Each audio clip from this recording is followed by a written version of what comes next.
Welcome to Destroyer Industries. Audio subsystem initializing. Preparing 808 kick.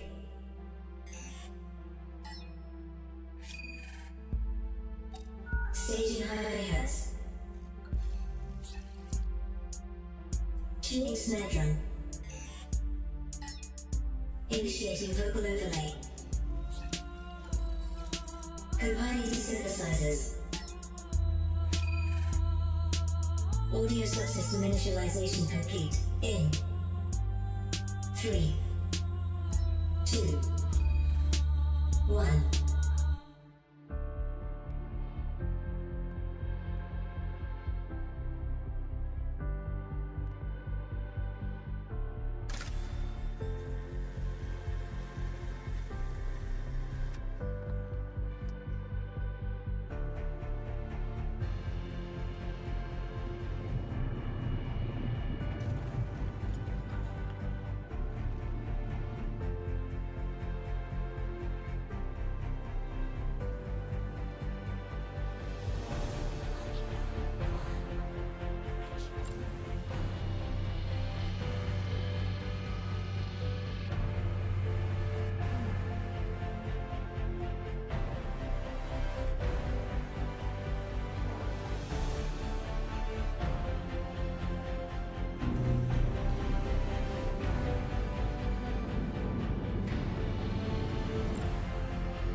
Time has come for something new.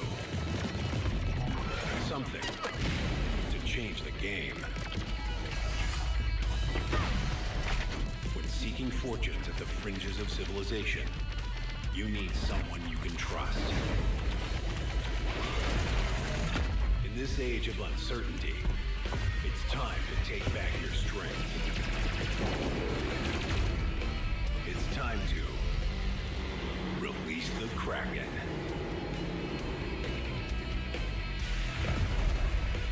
Drake Interplanetary. We got your back.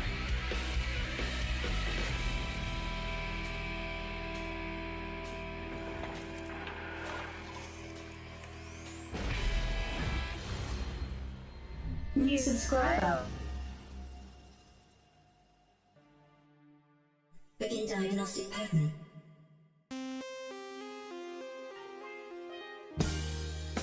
I've been really trying, babe.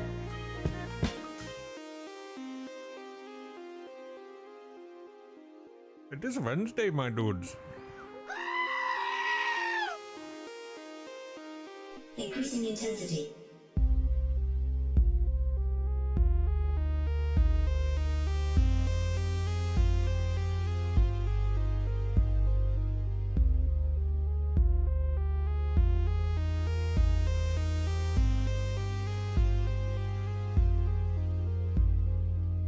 Increasing intensity.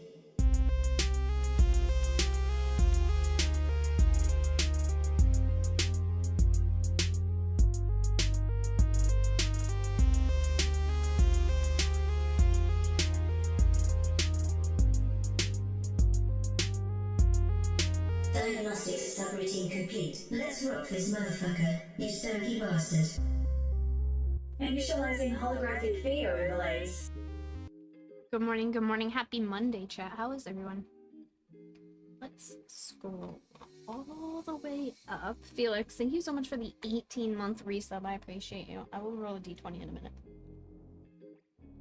Alright. Cataclysm, good morning. How are you? Good morning, Hello. Sam. Texas, welcome in. How are you? Marcus, how are you?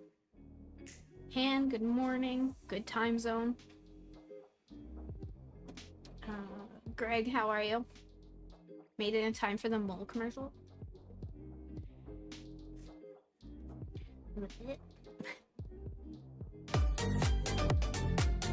Good morning, Jared. How are you? Ranprint, welcome in. The Iron Club. Shem, how are you? Welcome in. Stranix, good morning. Hopefully I'm not missing anybody. Yeah, Merry Midnight. Yes. Happy Merry Midnight. It doesn't even make sense. Let's start. Let's start this morning off right, chat. Oh my god, I fucking hate you, Jared. Ether, how are you? How are you, Shem?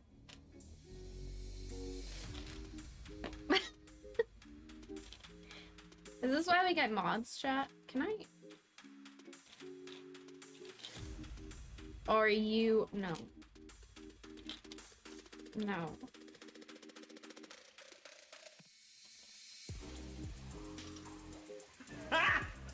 Got him! You really did. Gotta hit them with the Bean Boozle with their morning coffee. Yeah, it's blue. Can you see it?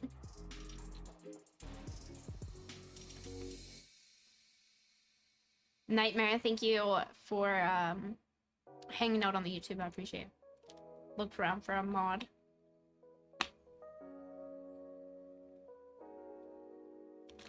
It's toothpaste.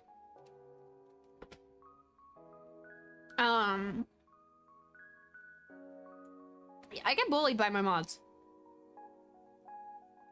This is just my life. Chat, it's snowing. Yep.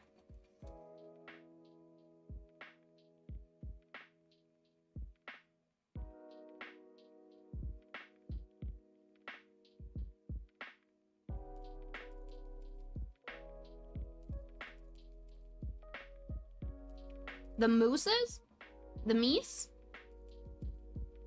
Yeah, there's lots of meese. Thoughts on Citcon?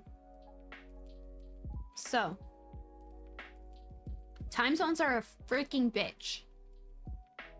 I didn't get to watch a whole lot of it, and the bit that I did, I was busy doing social media stuff for my org. So, today and tomorrow, we're going to do Citcon stuff. We're gonna go through and have some conversations about all of that stuff. Angry Elf is going to join us at some point and talk about his Citcon experience because he was there in person. And yeah, that's what we're gonna do. I also have Ander, I think. Yeah, I have Ander. We've all already seen Citcon stuff. Okay, ending stream. That sounds like an issue, not an ish me.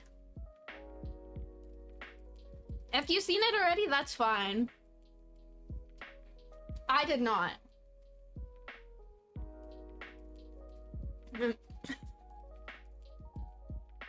An issue, not an ish me. My kid said it to me the one day. So I've just been going through, going with it all the time. See, I watched almost nothing. Perfect, Jared. That's perfect. Because me, either. I spent all day Saturday doing ADI social media. Watched both days on the YouTubes. Yeah, so I spent all day Saturday doing ADI social media stuff.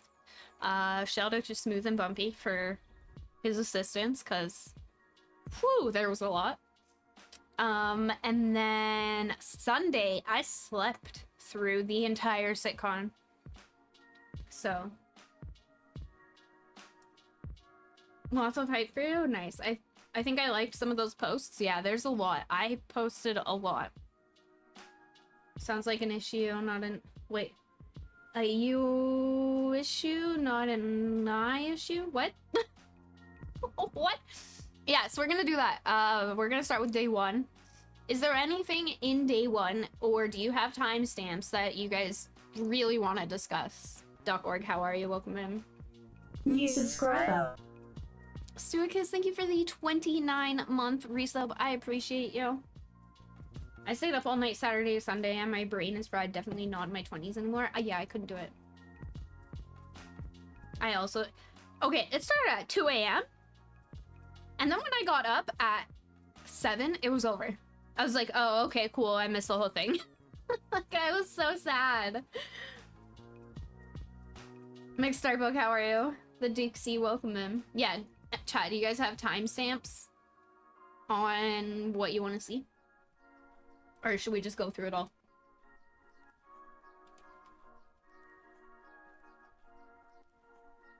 I'm good with either or. I just need to know. Go through all of it? Alright. You're the boss, boss. You're not, but I am. Alright, so for Felix's...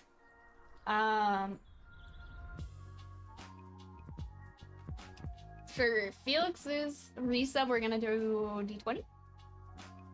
That's an 11, and then we're gonna do one for Stuarkus, and that's a 7, so I have to roll the thing twice.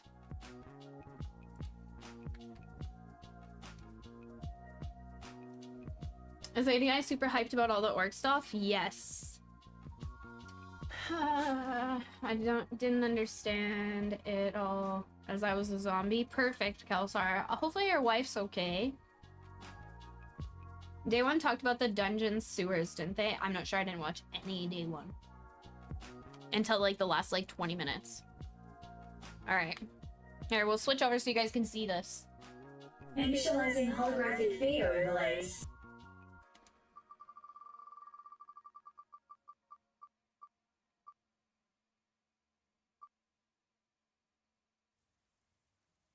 I can't backspace. I'm not playing.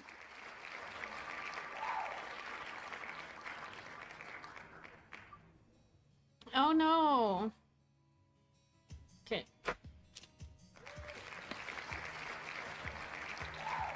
I'm sorry to hear that, Kelsar. Okay, there's 1. And there's 2.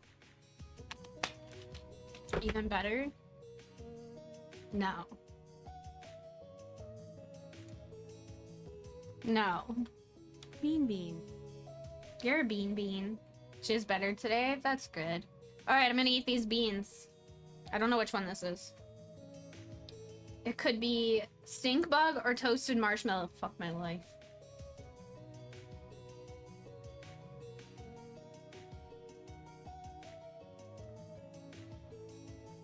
This is the worst one. Actually, I lied. This is not the worst one. The dead fish one. AR sucks? Yeah, it is. Of fucking course.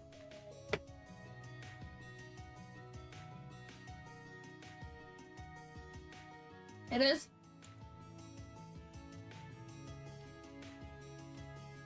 I do, Kelsar.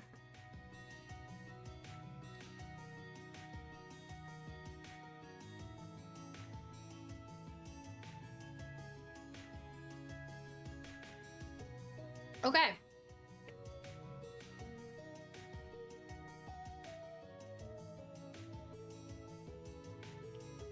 I would hope you didn't eat a live fish. Yeah. This one is popcorn or rotten egg. Oh, okay, this one is equally as terrible as the the nasty stink bug.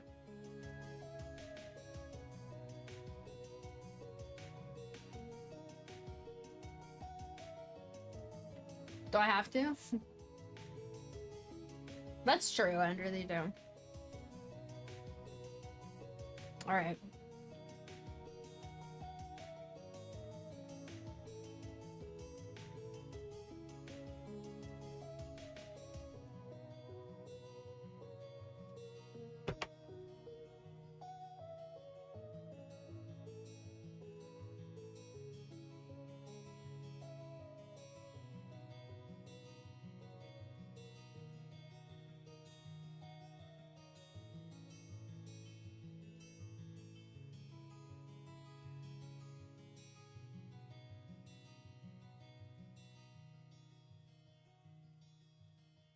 It's new to you?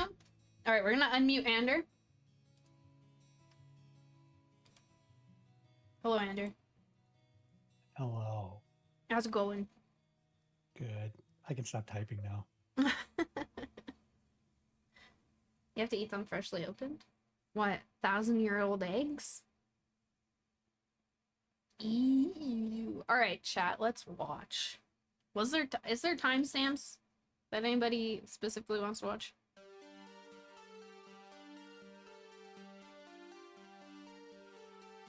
I mean, if you want to go to the first section, you can skip to like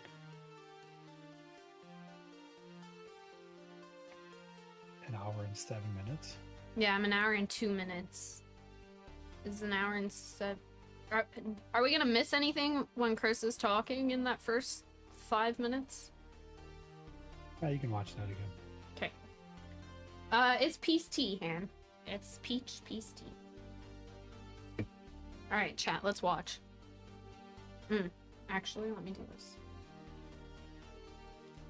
No sound files for chat.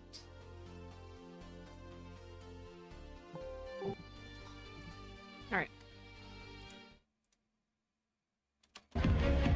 Oh, that's loud. Is that loud for you guys?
Woo! Yeah!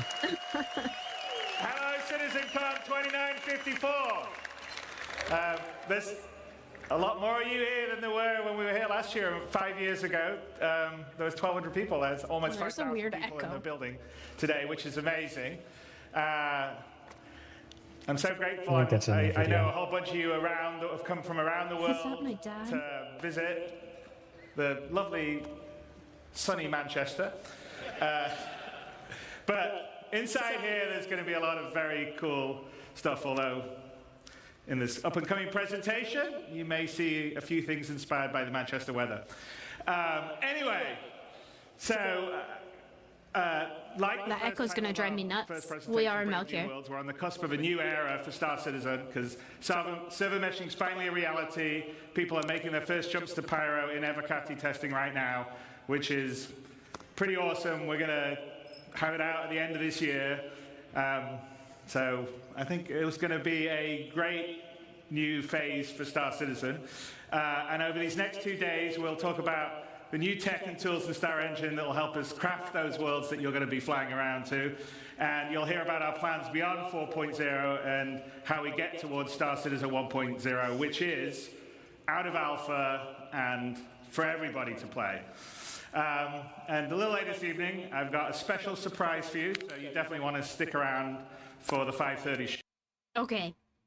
Chat, how many of you watched all of Citcon? Anybody know what the surprise is? I know what it is. I didn't go back and watch, like, the updated one.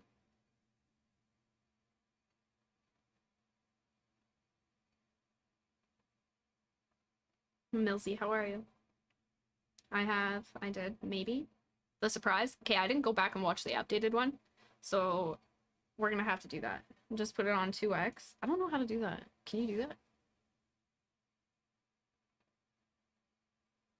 Well, we got Pokemon at 5:30. Woohoo! How do you put it on 2x, Shem? We all know Chris Roberts builds a Barbie dream house. Heck yes. Damn, did I spoil it? Oh, man, you had to tell me, didn't you? The little gear. You can set playback speed. Oh, Grandparent, you're awesome, thank you. Okay, let's watch chat, and then we'll skip through certain things. I give you a tour of Chris Roberts' rowboat. His rowboat, not even his yacht, just his rowboat.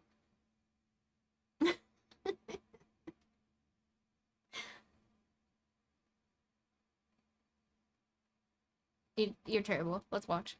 Show. Anyway, the team has worked really hard on the lead up to Citcon and this year to work on, first of all, what you've been playing in live, what you're going to be playing, what you're going to see here. So I'd like to thank them all for working extra hard and putting all their love and care, just like you guys love and care what we're building, into what we're doing. So thank them and you guys. And without me waffling on, I'd like to bring CIG's CTO, Benoit Bézageur. Did I say it right, Benoit? Yeah, okay, good.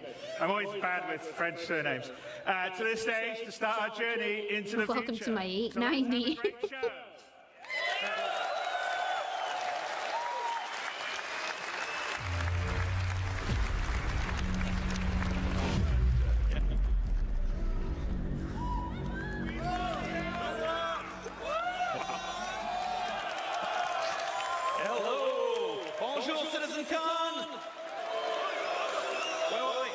Guten Tag, Citcon! Hola, Citcon! Ni hao, Citcon! And hello, Manchester. I'm not going to need this anymore. Cool.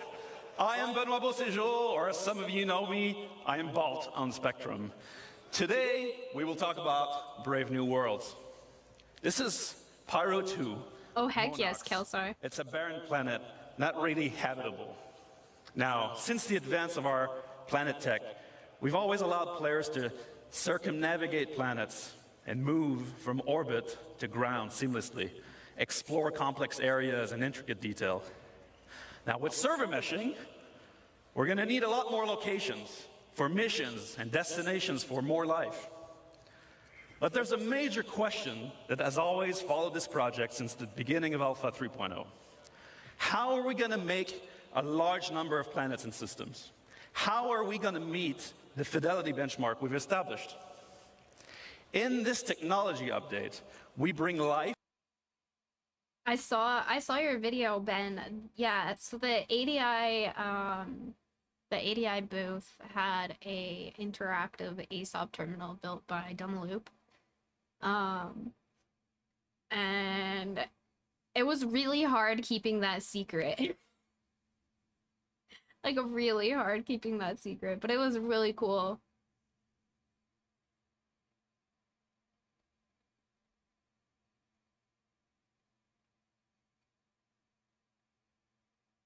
That was pretty cool. Yeah, it was really cool. We had a number of CIG employees wanting to take it home with them, including Elliot, who designed the terminal in game. New follower.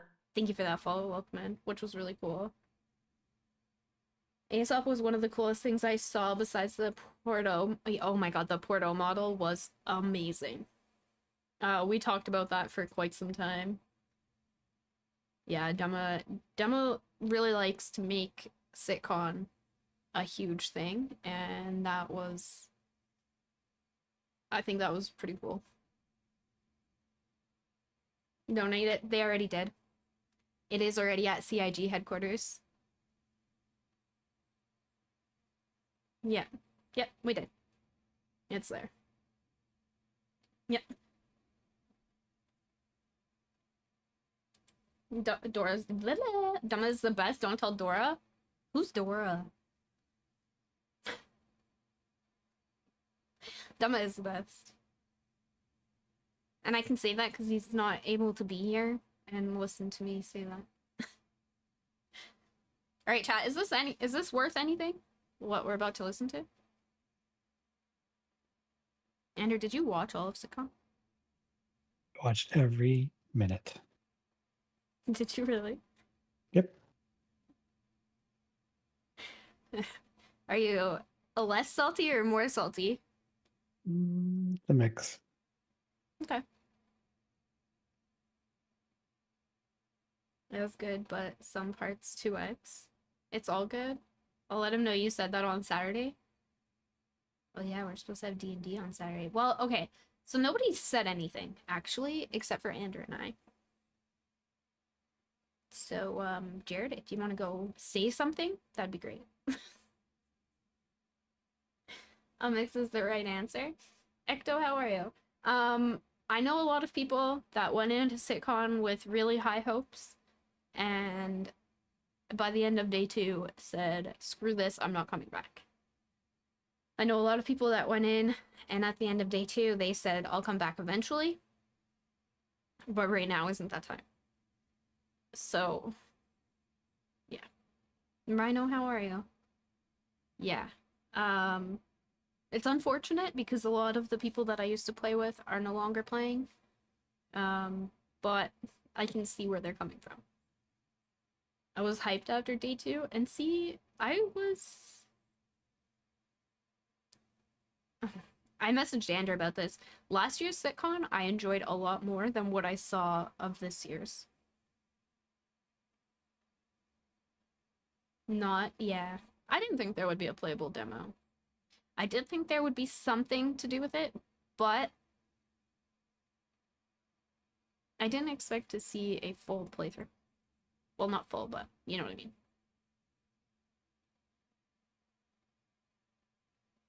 What would these people have wanted to have seen? Alright, so you guys watched the Squadron 42 playthrough, correct? Hi Solomon, how are you? How's Citcon? I went to Citcon as a supportive wife and we came home yesterday and now I have a starter pack. Oh yes. Which starter pack do you have? Fun Wolfman, how are you? Yes. Okay. I'll come here, more people talking. Yeah, YouTube's kind of quiet.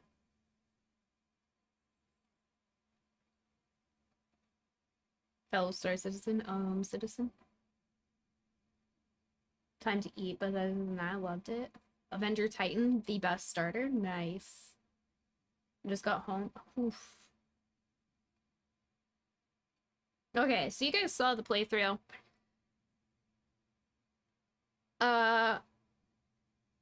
In more than one place, have I seen people talk about how slow the battles were. That is the biggest complaint from that video alone. And that has made people not want to come back. I did get to say hi. Oh, nice. Battle's slow. Death of the solo player? Why? Why death of the solo player? Squadron 42, bad guys were lining up to be shot. Mm.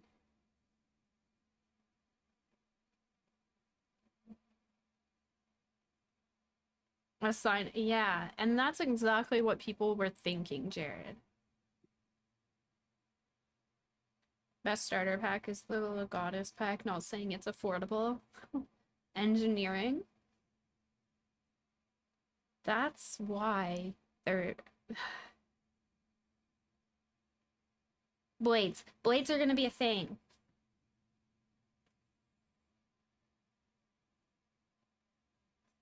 We literally saw the tutorial. Yeah. And Yeah, there's the excuse that it's a tutorial.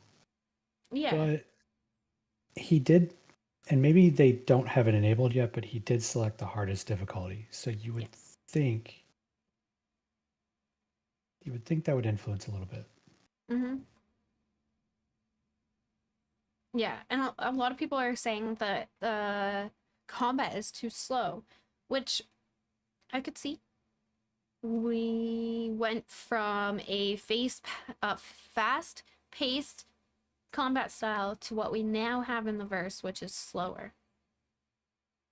Yeah, the turret stuff was just a shooting gallery. Yeah. Everyone is complaining about the ship speeds. That's literally all I ever see, Shen. I think with stations, orgs will perhaps have to work together where maybe a couple of allied orgs might share a station and help run. Yeah. I was not expecting slow citizen. Yeah. Still not going to. I'll watch someone do a playthrough. Oh, you didn't get the Squadron 42 game, Rhino? Really? I don't think it's available right now. No, it was when I bought my starter package. It came with it, so. All game loops, PvP, industrial, cargo racers, etc. My 9-year-old son said the NPC bad guys looked easy to shoot down, and that was supposed to be on highest difficulty. Yeah. Single player doesn't interest me. Oof. Be right back. I'm so sorry about the ads, chat. Raw Dag, how are you? Welcome in. I don't know, there's, yeah.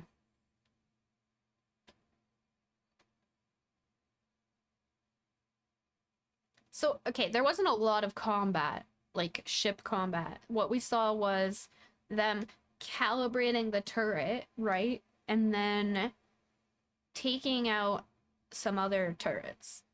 It was turret gameplay. Yeah. There was an EVA session or a section. Yeah, and like, y'all ever go in a turret?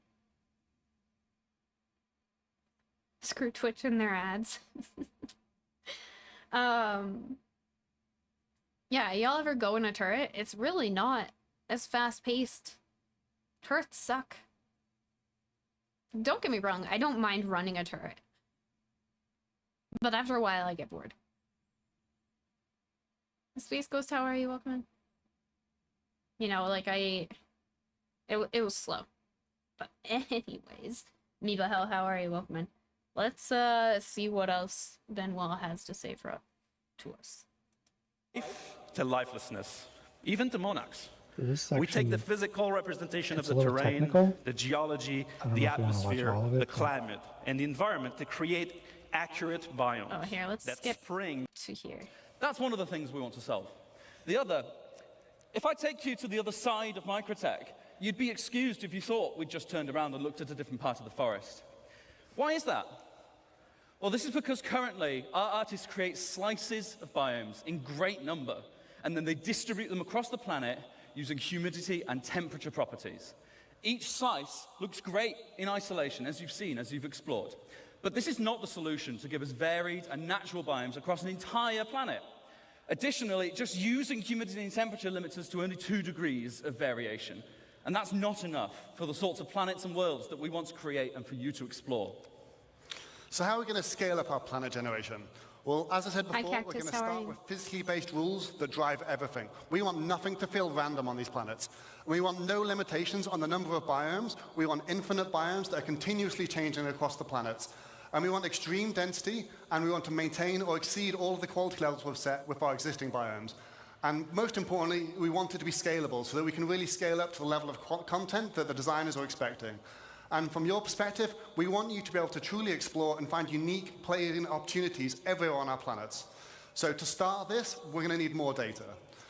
So if we see here some of our existing data sets on our planets, we have temperature, which we define locally and globally, and humidity, and that's it for now.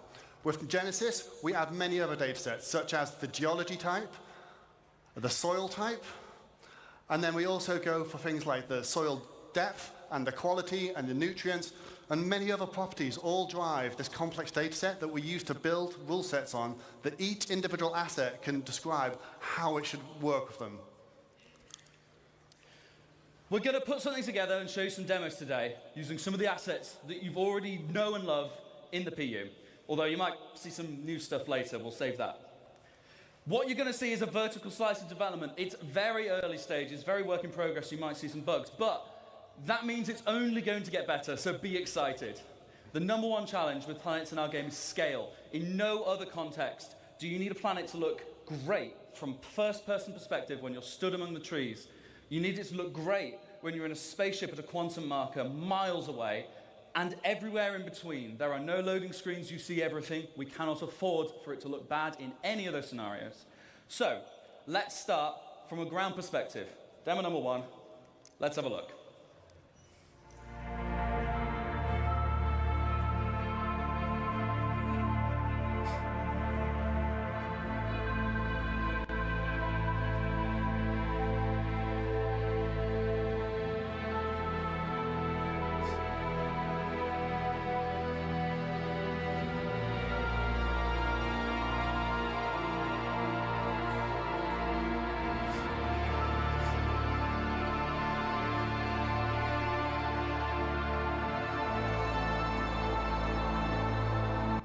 I just have to take a second, chat. My husband and I have been playing Ark a lot lately, and I don't know about you, but I don't trust going into the forest like this. Not a dang chance. And big old T-Rex is gonna jump in. Racing through new biomes is gonna be great now. Yeah. The organs and the base. Oh, I bet. I bet it was a whole different experience being there as opposed to like watching from home. Copian nests. That's what I'm saying. Big old T-Rex is gonna jump out at me. But when they get into talking about adding more settlements and colonies that make it feel more alive. Okay, we're gonna watch. Shh, chat.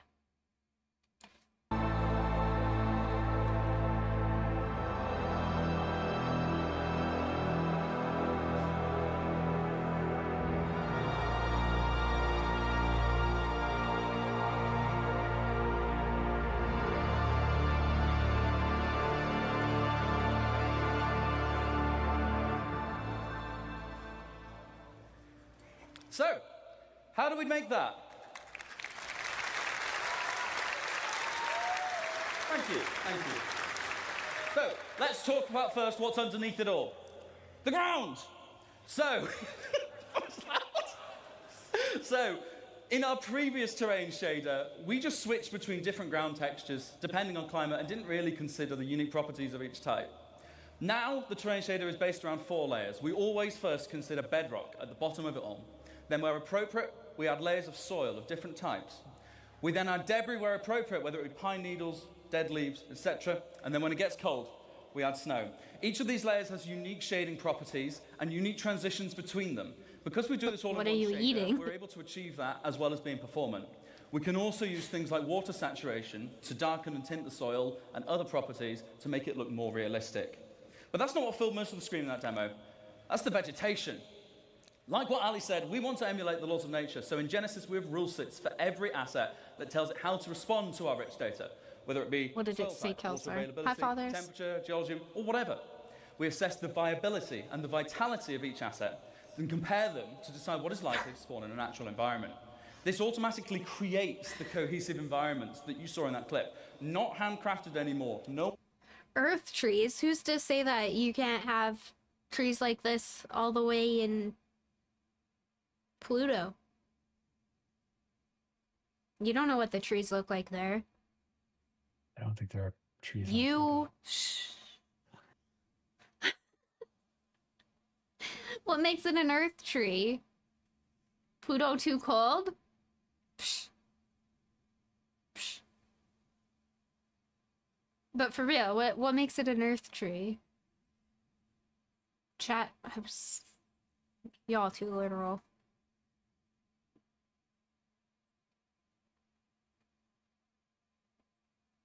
Physics makes it so only so many shapes occur in nature. Deal with it. That's what I'm saying. Like, what makes it just like a Earth-only tree? I thought Microtech was a terraform planet anyway. Good. Maybe. The leaves make it an Earth tree.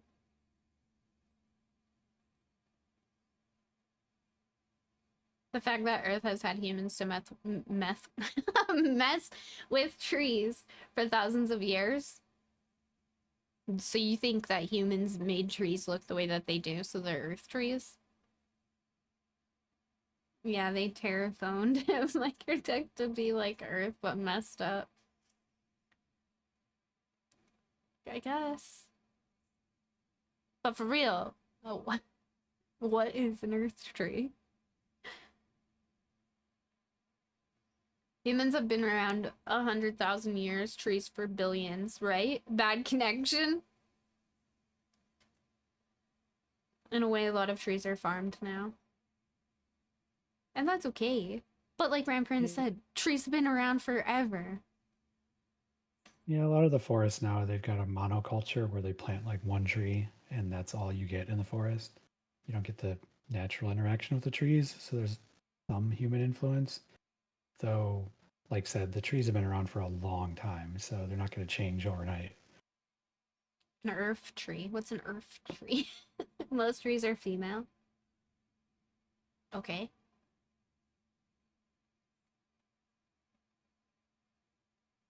Maybe our trees come from other planets. Did you think of that? Right? And they're all Mars trees as far as I'm concerned. Yeah. Maybe they all came there. They moved from Mars to Earth. They brought them with them. Yeah, exactly. So these are alien trees, actually, Sam. Production of oxygen is what I'd say.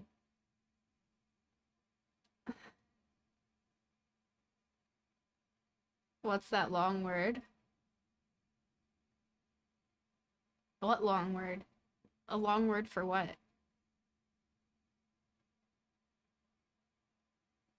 Photosynthesis?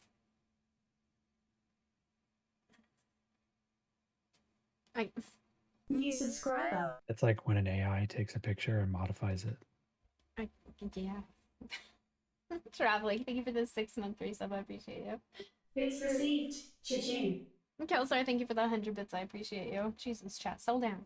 We're talking about Earth trees. Get your funky ass on this train. Get on the Mars train. trees. Woo! Hi, Com. I'm good. How are you? Yeah, Mars trees. Oh, shoot. I owe a D20 for this. Please be a good... I'm just gonna eat the damn beans. Just one.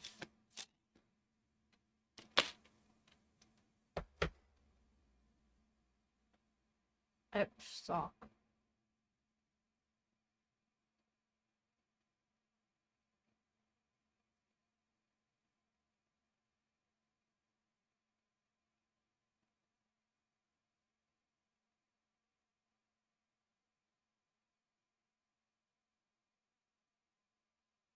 New subscriber.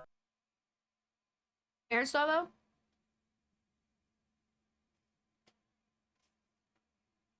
Thank you for the 30-month resub. I appreciate you. Don't make me do this again. 6, what's all with all the odds today? Odd stream. Yeah, it is an odd stream because we're talking about Earth trees.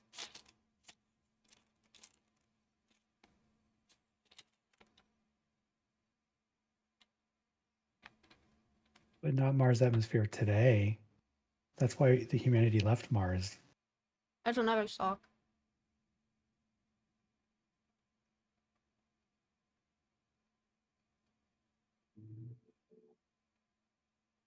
New Oh, right. It would subscriber. be orange. You make a good point. Telsar? Thank you for the 40-month resub. A 10, finally. I don't know, chat. Najib, how are you, Bookman? Because it tastes like dirty socks. Shem, do you like dirty socks? New subscriber. Oh my god. Are they my dirty socks or someone else's dirty socks? I don't know. Caffeine, thank you for the 16-month resub. I appreciate you. Let's try this. Oh my god.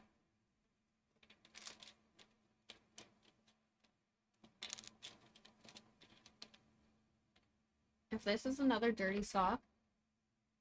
How do you make me eat dirty socks? Just by subbing and getting it odd?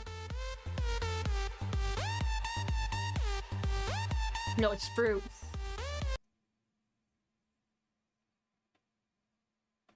Fruit? Yeah, it's tutti fruity. Like bubblegum.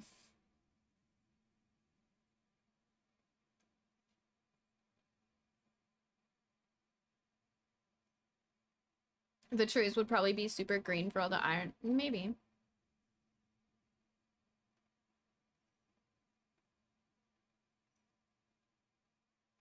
Caught a fish in the road. Nice. Alright, chat. Can we continue on with our earth trees?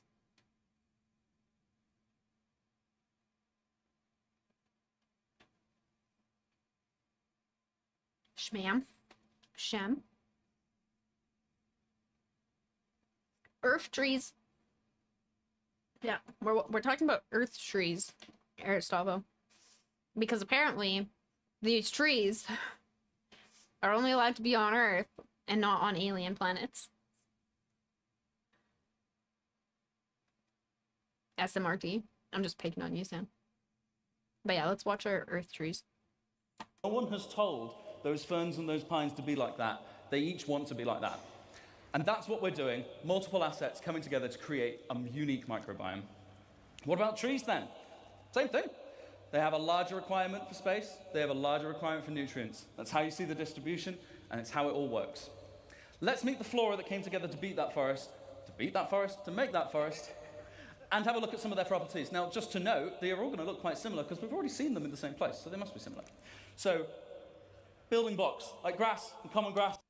Microtech is as close to Canada as you're gonna get in a video game, Aristotle. We have trees here. So why wouldn't there be trees? A microtech. My maple syrup base camp. I would go further north and you don't. Yes, they do. We have earth trees. Yeah. Humans and all living creatures migrated from Mars. Don't we believe Hollywood? No. You get frozen-ass tundra. And trees grow in the frozen-ass tundra.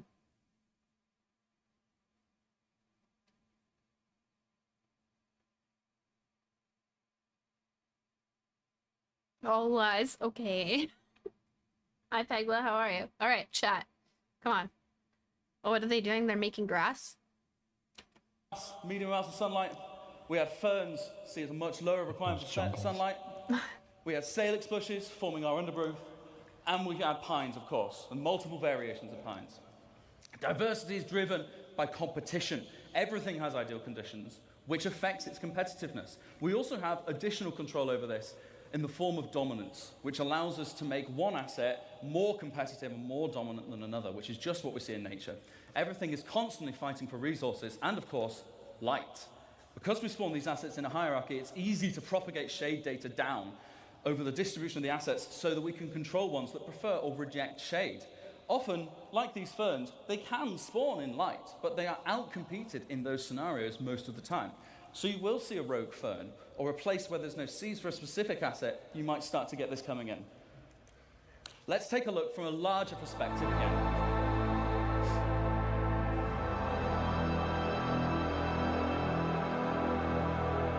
Thank you all that took part in that hype train. I appreciate you. I'm married and I have kids. That comment was totally unnecessary. Star Citizen isn't scamming us in any way. You do not have to buy. But if you want to, that's totally up to you. I have a nice man. I'm married to him. I have 2 children. I have a fantastic family. But hey. Oh, Rick keeps interfering with my entertainment. That's okay. And a moose. Yes, I have a moose too. Yeah. Canadian here. I got a moose. Fern is an earth tree. Sounds like... Listen here, Sam. Did I miss a ban? It's over on YouTube. Yes. I'm not even worried about it.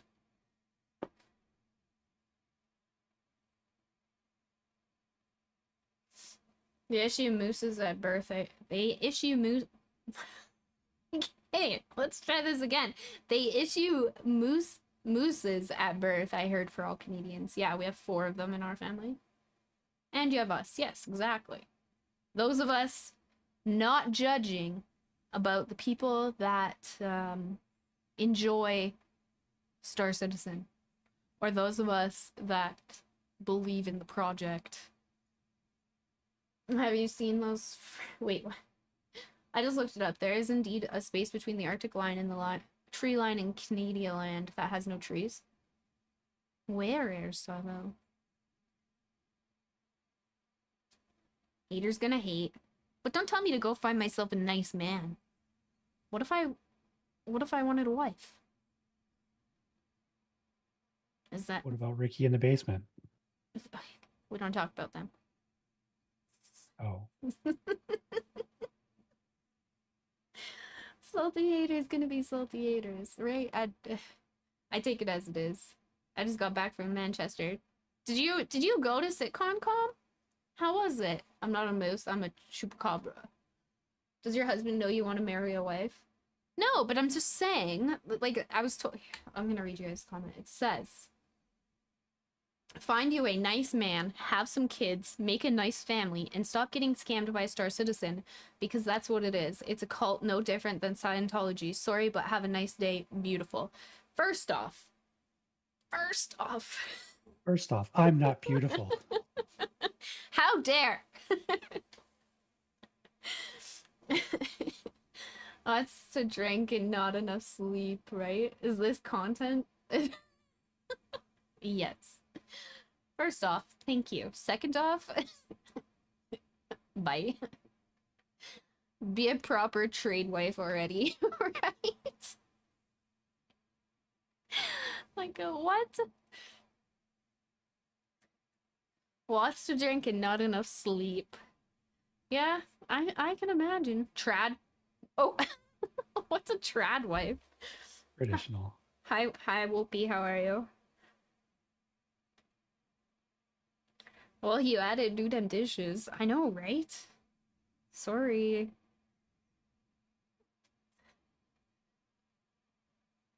I get a good giggle out of some of the comments, though. Never consider if their property and their husband might decide to fix their hysteria with electroshock. I love electroshock. One's coming into streams commenting on content they're supposedly not interested in. That. Yes, I agree, Solomon. That was a very Canadian sorry. Oh, chat, I love you guys. Better than old-timey... I don't even know what that is.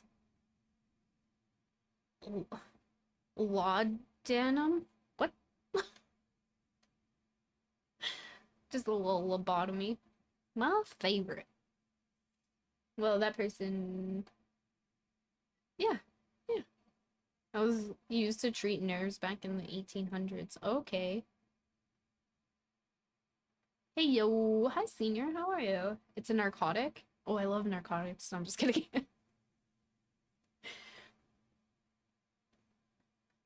What is laudanum? Chat, just watch the earth trees. Isn't that Levi's jeans?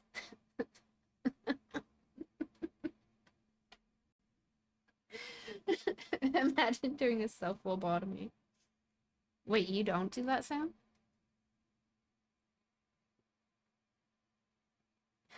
Hi, Stein, how are you? I need to talk about trees all day. Okay, is this not interesting? Should we find somewhere else to watch?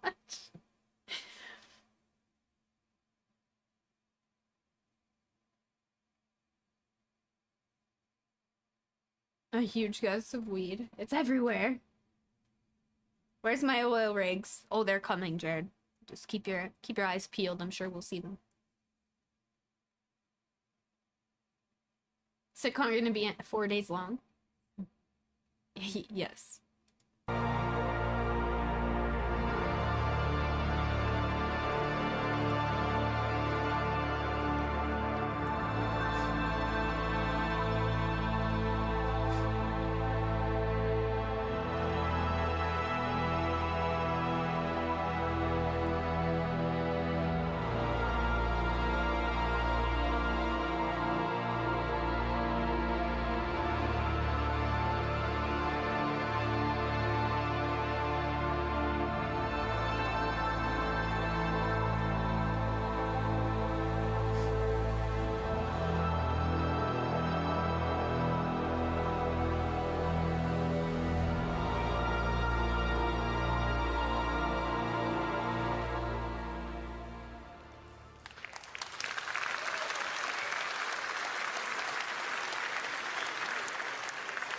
So, to take you through some of the things we saw in that clip, let's talk about rocks first. So, anyone that's done a lot of ground driving and ground vehicles might have seen that our rocks sometimes feel a little bit randomly scattered and can be quite an obstacle sometimes. So, in this clip, you saw that the rocks are no longer randomly. Install the tree mod upgrade for Skyrim? Yeah. The sniffing? Okay, so I literally was like, what the hell? That's okay. That's not as bad as the guy. Oh, what was he talking about? Hold on, I'm gonna... Fucking kept smacking his lips. I messaged her about it. I was like, I can't. This is annoying me.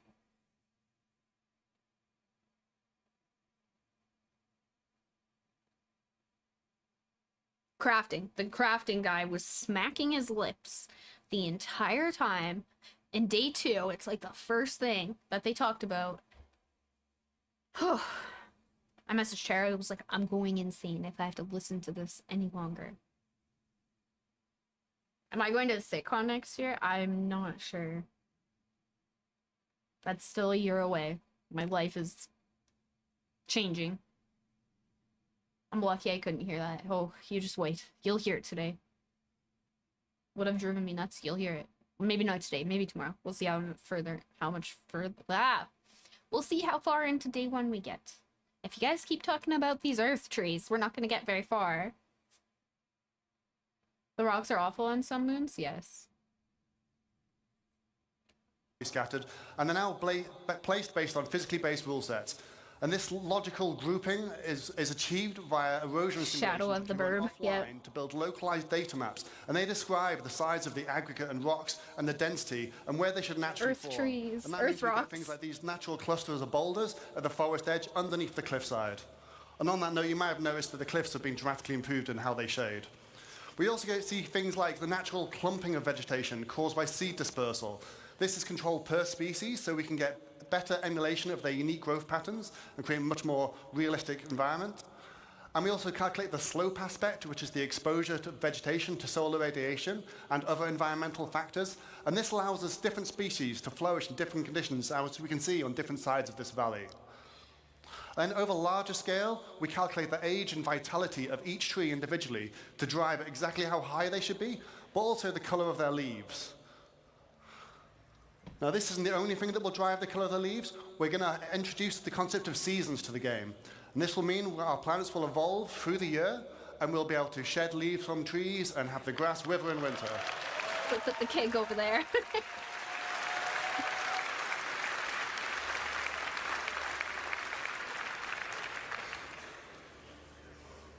So as you're starting to see, all these rules, all this data, it's all coming together to create what we call truly emergent biomes. Let's have one more look at how this varies over a much larger scale.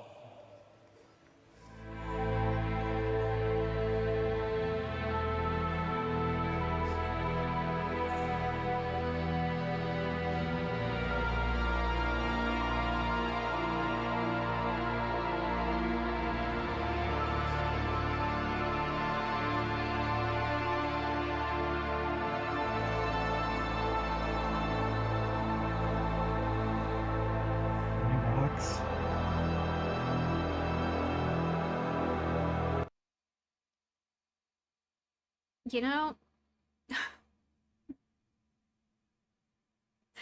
was a lot of rocks. But we have this one like lake that is just rocks. There's nothing grows along like the riverbed. It's crazy.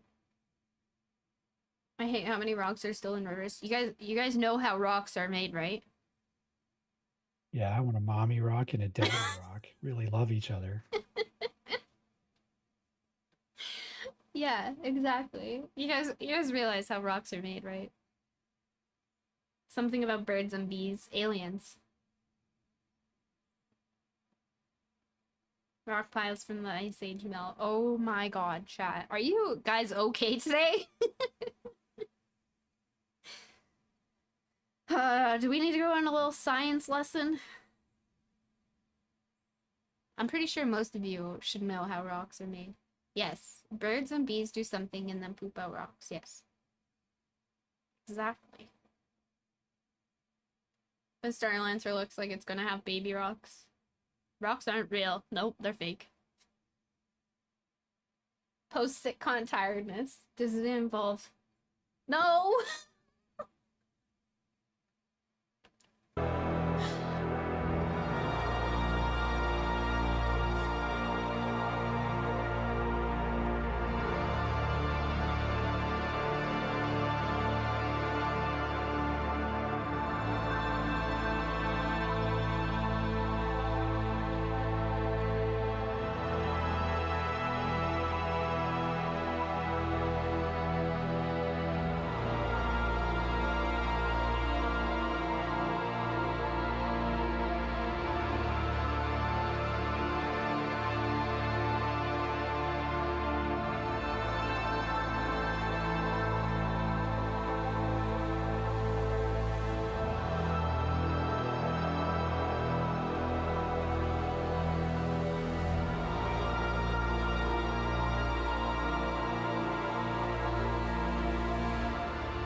Just like in real life.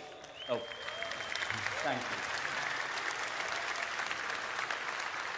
Just like in real life, our areas should vary, even by traveling a few kilometers. If you get in a helicopter and fly over the Alps, it all looks a bit snowy, but when you look closer, it's constantly changing. And we're now able to accurately represent that with our changing data. Another very important factor to mention is the distant look. In this screenshot, you don't see a single tree, and yet the terrain is still green. We previously did that with artist-made lookup tables that told the planet what color to be at what position. But that wasn't going to work with all our new data and our far more complex spawning. Now we have a systemic solution. The planet shader is able to intelligently evaluate what's going to spawn there using the same rule sets that cause the assets to spawn there when you get there. That means we can sample the sort of color that is going to project onto the orbital view and use it. We get a far better accuracy from the result. Together, by creating rules and authoring data that works, we create a continuously varying planet that sets the scene for the incredible exploration gameplay I know you guys are going to have. But how have we done this without compromising on performance? So yeah, with all this new data sets and these physically based spawning rules, you're probably wondering, how is this going to handle in your CPU? We don't want to melt anyone's CPU, so we've redesigned all of this tech to work much more efficiently than before, and now it can run on many cores. This allows it to be run perfectly well on both the CPU and the GPU. So we've redesigned our framework so that we can run it at both and swap between them freely. Now, the benefit of this is we can do things like, first off, move the terrain system to the GPU, and we've now done that to get some incredible performance improvements, but we then also cache the results in something we call a virtual terrain texture. I'll just give you a quick demo of this now. This is now vastly faster than the previous system, but it also allows us to generate the terrain in much higher resolution, which means all the popping you can see on the mountains as we're approaching, all of that should be completely eliminated on the right-hand side of the screen.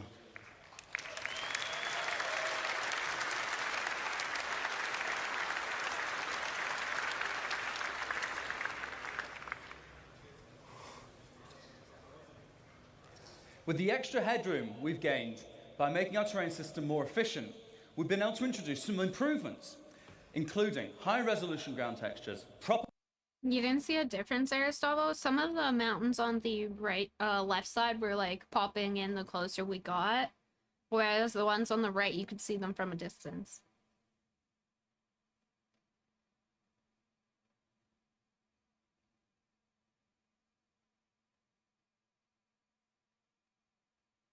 some of those are Oh. very, very subtle differences, but Maybe. Here, let's try this again.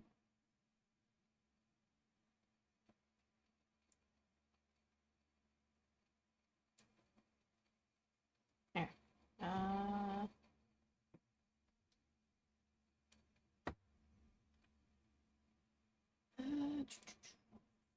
Okay, watch.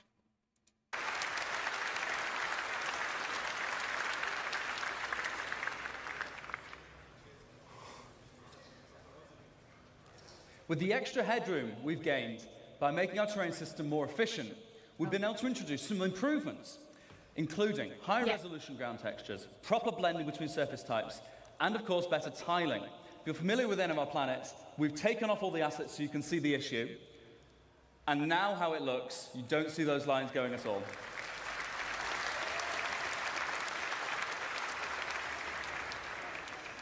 It's a fish. I mean, I see lines. They're just not as evident. One more.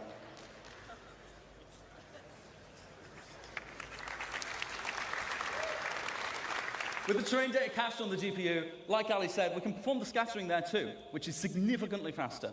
All those algorithms that we've used to generate those first bits can run there without being more expensive on your CPU. And it also means the results are directly there on the GPU. We can render straight that was from them. terrible. That allows us to have dramatically Carbon more Tales, how are you? density in our Welcome new in. system. We can render objects directly without having to go via the CPU. A every Minecraft frame. field? Yeah. We also cull at different levels of granularity. It was a with dead bigger fish. grids in the distance Aristotle? and individual assets up close. Just as a demonstration, this is the sort of density you can expect on Microtech today. And in a second, we'll flip over to what you can expect from the new upcoming tech. Alias, thank you for the 21-month resub. I appreciate you. Oh, that's not working.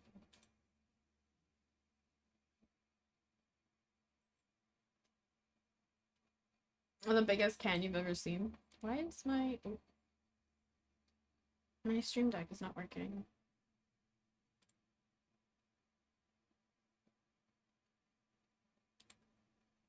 Let's try this again.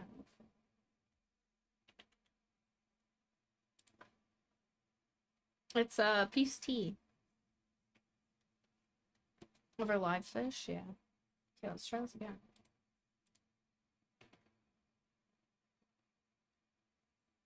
Made from real peas. No. Ew.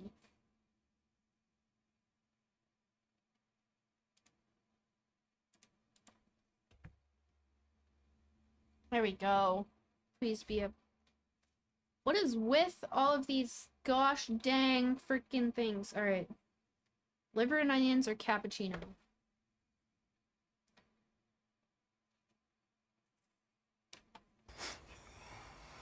Cappuccino.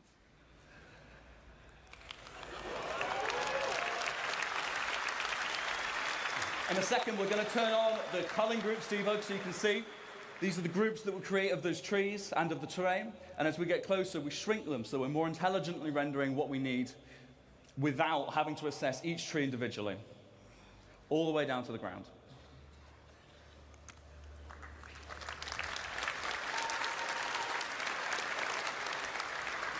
So to recap some of the things you've seen here in phase one, we had data-driven rules based on physically based data. I'm just generating small, emergent Rampant. biomes that continuously vary across our planets to get infinite possibilities. And we've achieved this with much greater density than before and much faster rendering. And we also achieved seamless transitions from ground to space with zero popping. So now that we've got all this tech, it's time to talk about how art might make use of this. So for that, I'll hand you to the next phase towards Sebastian Schroeder. Thank you, guys. Thank you. No physical. Thank you.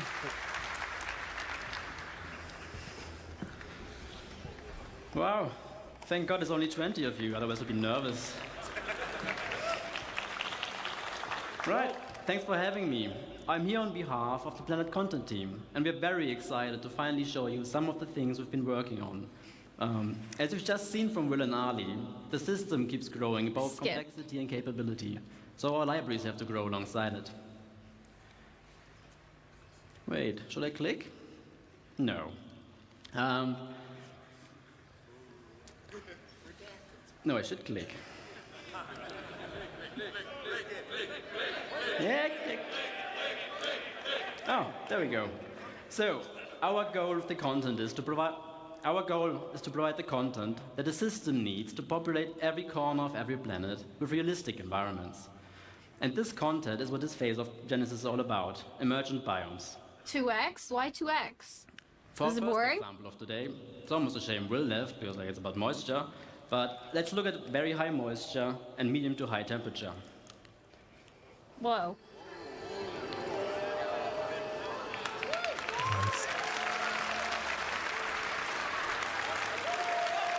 We're 2xing it, chat.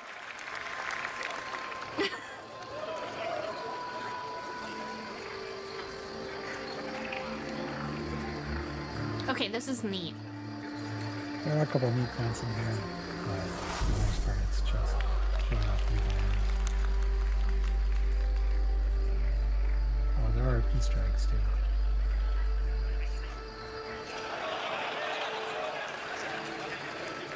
Butterflies. What's that?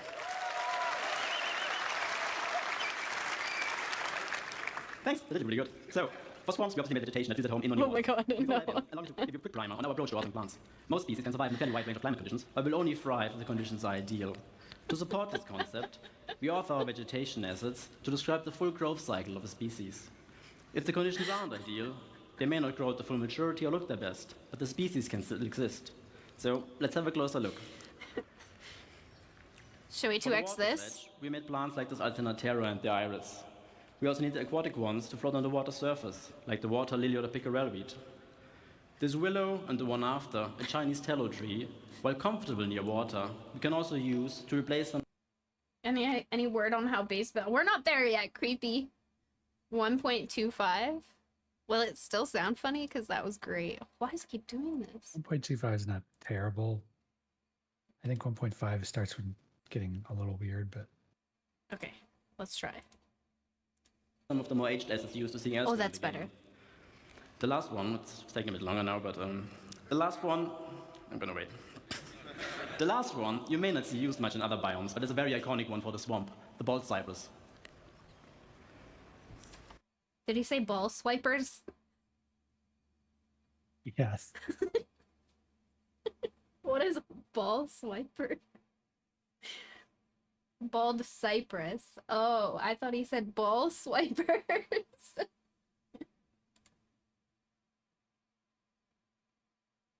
I was like, oh, we're just going around swiping balls now. All right, swipe for no swiping.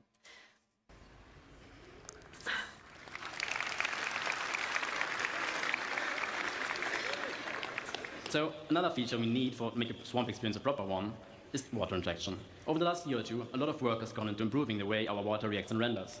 So naturally, we want to make a biome that highlights those advances. Let's have a brief look at what it's like being inside Is someone the swamp. swiping them, Ranbran? As you walk or swim through the water, you may come across obstacles like logs or debris floating on the surface. They will react to the player character and can be pushed out of the way. Yeah, it is.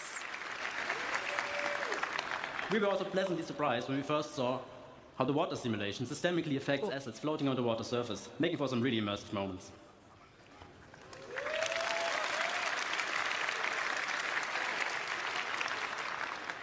Now, before I get to our second use case of the day, a quick disclaimer. Obviously, all the things you're seeing here today we're still actively working on, but this one in particular, it's a bit early in the process. So let's have a look at extreme object density next. With the data saying we should have high rainfall and sunlight year-round, it's the perfect condition for our next biome to appear. It's a jungle!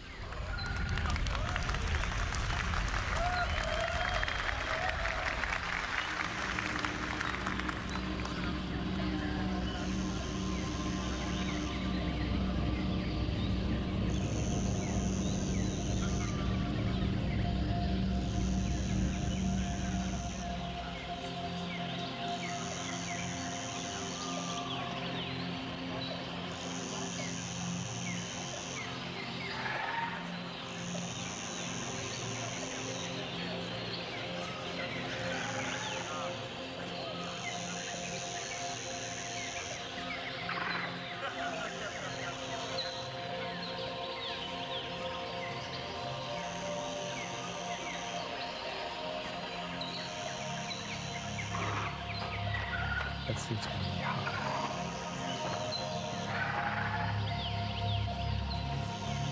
It's protecting him from all of these alien atmospheres with our Earth trees.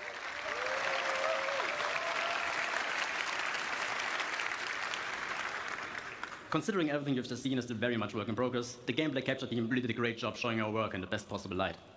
With jungles, we wanted to explore the concept of vertical stratification, as they are the prime example for that. What it means is that you have a horizontal layers of microbiomes defined by the species that thrives with the amount of sunlight and rain that still reaches there. The floor, herb and brush layer, we could almost do before, obviously missing the density. But now we also have the option to add variation to the tree layer by dynamically spawning epiphytes like lianas, orchids, or bromeliads, attached to trunks and canopies of other assets.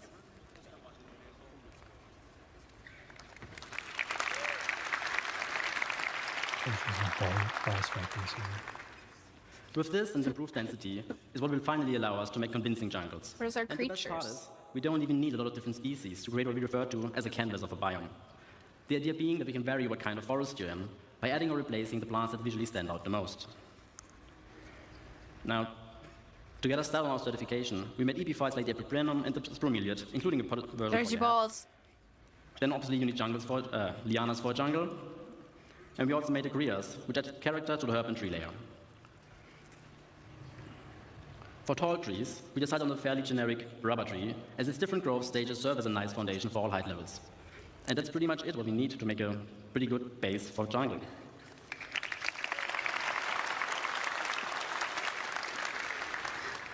Now, for our third and last use case, let's pretend the data indicates regular rainfall and moderate temperatures. Cut it down. Wait, what? I'm gonna farm sim those trees. Probably from the left and to the right. But what are... What was the purpose of the little balls? Oh, they're art people stuff.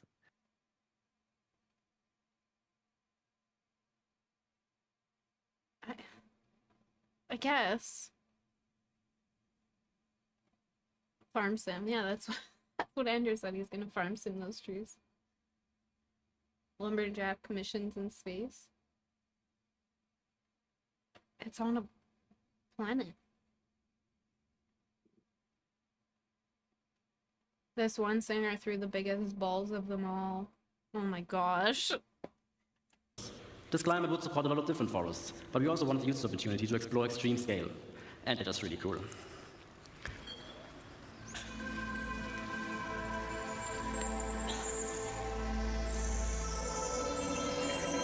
Why is it so dark? It's super dark.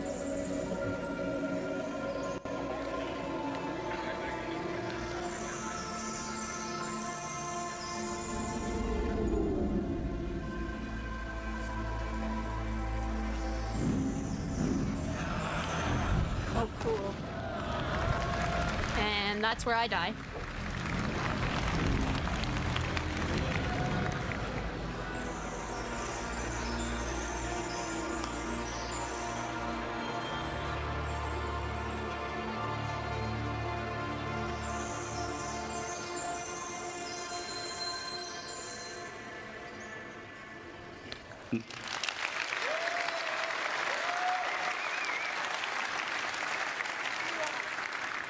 Now, for this one, we first looked at the different redwood biomes on Earth and tried to analyze what the most defining species of them are. With this understanding, we then decided on the following plants to allow for a fairly universal redwood forest that will easily support variation across continents and planets. A fairly common family of species for the ground levels of all redwoods are ferns, in our case a salt fern. We also made a huckleberry variant to provide some visual density for the shrub layer. To add some Jurassic vibes, we made tree ferns, as they can be found in New Zealand's redwood forests. The most important one, though, obviously sequoias. And they ended up being one of our most complex sets yet. As it turns out, they can grow to be fairly ridiculous in size. It keeps going. Oh my.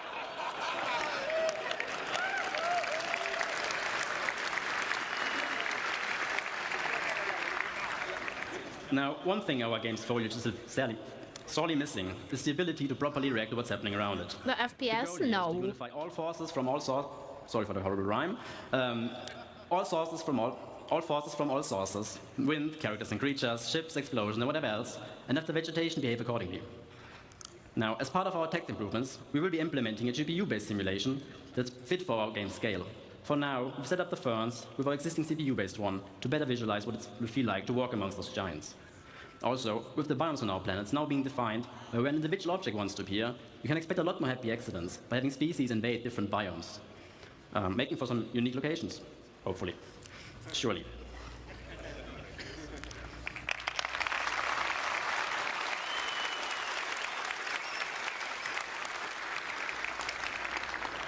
Now, before I get to the disappear off stage, I just want to say a big thank you to everybody involved, especially my team in Frankfurt for doing such amazing work and being all around great people.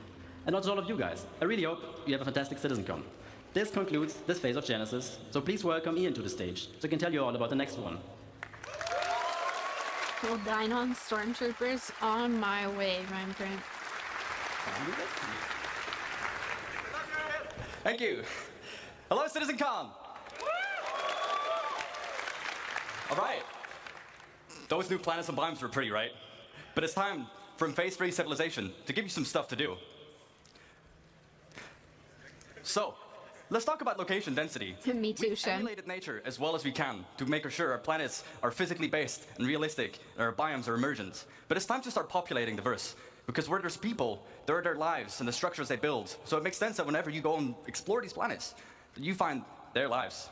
And what's even more important is that when we make these structures, that they use and they follow the same rules as our biomes, such as the jungles and the swamps. But before we continue, let's first take stock as to where we are now.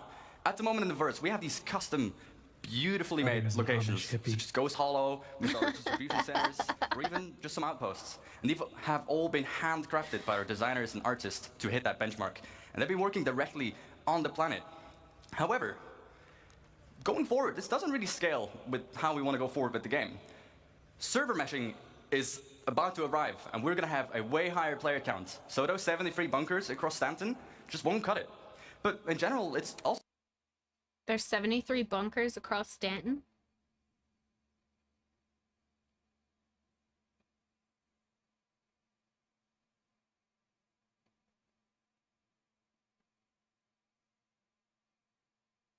What do you mean that's it? They all look the same.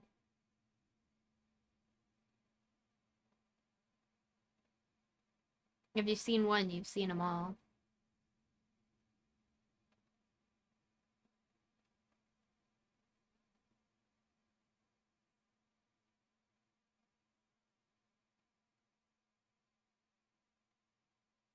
Plus the other 4 systems that they're releasing for 1.0. Yeah.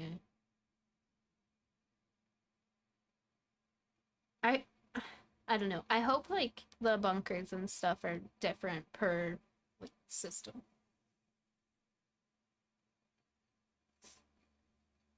But we're not there yet. That's day 2 stuff.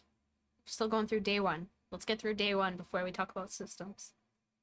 Because man, oh man, I know a lot of salty people come that way. Also pretty barren. There's not much for you to explore and find stuff out there. So there's no exploration gameplay. You haven't really put your character to use for the way that you should. So this means we need to go bigger, which means we need to change our workflow. And with any workflow means we need to first establish a new benchmark. So, with our new benchmark, we are ensuring quality and improve on our previous work and make it even better. And any location that you'll find needs to have its own unique personality and no repetition. We don't want you to find the same location twice.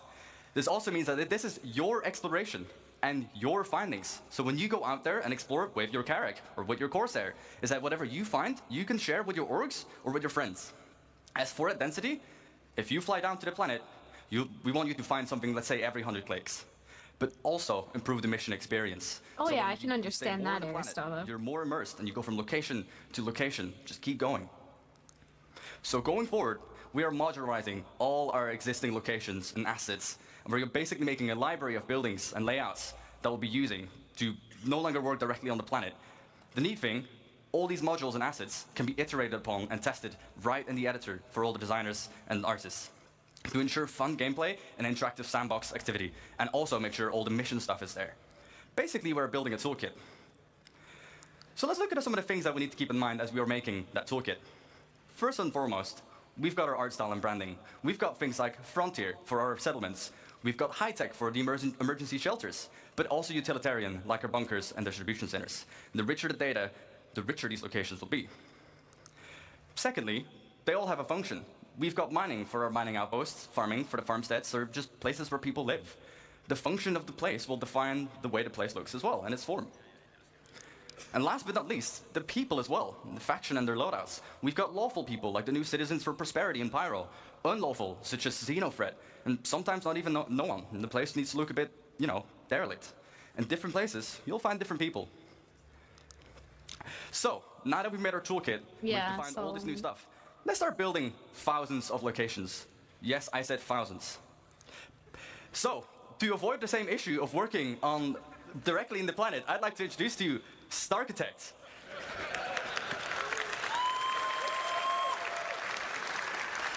What Starchitect allows us to do is directly on a planetary scale scatter all these new libraries and modules and assets and no longer work directly on the planet. And it uses the same logical rule set as our emergent biomes. And it also gives us full control over the data that we set on these locations. So expect locations in places where they make sense. Let's kind of look at all this new Genesis data and all these new libraries and chuck it into Starchitect and see what it gives us. Yeah, Rampant, I agree. As you can see, we're now able to make full-size locations, and they will look completely different based on where you find them. The layouts are controlled by the rules, and it will reflect its place in the verse. We've got farms, mining outposts, but even our older locations, such as the bunkers that you find on Stanton.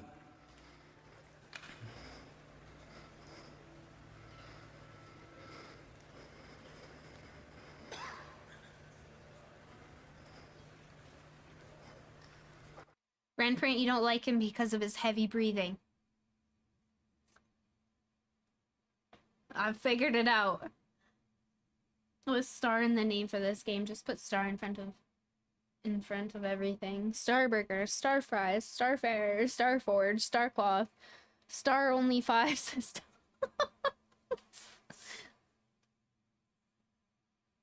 This stuff could make the 100 planets possible. Yeah. Right through your nose, man. Okay, but what about the nose breather that has the whistly nose?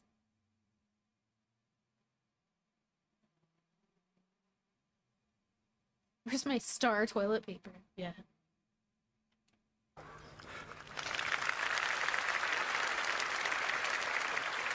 So, let's look at an example and kind of use the tool to really, make a location. We can define the rules, as I've mentioned a couple times by now. So for our mining outpost, it wants to be near a resource. We can specify what this resource needs to be. But we can also give suggestions where sometimes you'd find it here and sometimes you wouldn't. If the location has refineries, it might want to be near water to refine the resources. Then secondly, we can define what buildings should be there. So obviously we need mining buildings, houses for people to live as well, and even power buildings that we can leverage with the resource network. Starchitect will intelligently figure out where the place is and what needs to be at the location. Next up, farms. Yeah, I'm making a mining outpost. Not every plant can live in every temperature, but the same with soil type. Only certain plants can be in certain grounds. With space cows. The seed map to determine what plants you would find there. What are the harvestables? As for the targets, again, farm buildings, obviously, power buildings, houses, but even animals such as our beloved quasi-grazers. And last but not least, derelict ships. We've got these all over the place currently. Rules, well, they'd be close to anti-air because they would be shot down, but even in harsh flight conditions such as mountains or low visibility, you'd probably most commonly find them. Targets, well, crash ship parts, of course. Sometimes you'd find the full remains of a javelin, and the other time you might just find the nose of a Starfarer laying around. Jesus, Sam. So, let's talk about coherency. Sure, we can scatter all these locations everywhere on the planet, and you'll find them in places that make sense, but we can do better. You don't just want to find an outpost completely on its own, right? We want to make sure it really feels like people have built their lives here. So, hi Jay, let's how talk are about you? some missing bits. We want to tell tighter stories, such as the people's lives, but also logical exploration. If I find one thing, I expect to find something similar or something else nearby. We also need more data control. What defines one mining outpost being different from the other ones, aside from the harvestables? And also give the narrative development. Make sure, people build near rivers, on mountains, they build near town halls, they build near distribution centers. So to hit that bit of our benchmark, we make sure that locations are near each other and group them together. The effect it gives is a fully developed landscape with vistas and points of interest all over. And we group them together in what we like to call a cluster, like this one, that has 13 locations. let's talk about clusters. Get off my Clustering freaking means lawn, generating right? locations near other locations. So, for example, if you find a distribution center, just like in the verse currently, I would find forward operating bases next to them. But if you go even further out, you'd find mining outposts to funnel those resources to the FOBs. Go out even further, you'd find caves around them, because that's where they might find some of the gems. And then we can even specify the data on a cluster level. All of the factions that live at this whole cluster, any mining outpost, that would be the same people, but also what commodities they sell, to find on what resource you'd find. Get out of me, swamp. So let's look at an example of I like how the clusters. caves are We have our around the mining cluster. cities and not the Again, we cities could being define around what the rules we should caves. have. Yeah. Rules, well, near a resource, just like our mining outpost, but also it needs to be on a lawful planet. We can target on a planetary scale where they would need to be. They need protection. As for the targets, well, caves, mining outposts, but even trade posts. Let's go to the other side of the spectrum. Before I do so, Target-rich I forgot. environments, Data. yeah. We can, on a cluster level, specify, again, what mineral commodities, but also what harvestable types you'd find are in that region. Now let's look at the other side of this. Chat, when 319 came and they did all of the mining changes, and you can find literally everything everywhere. Jay, thank you for the 1413 sub, I appreciate you. You can find everything everywhere. Now they're gonna go change it on us again? Again?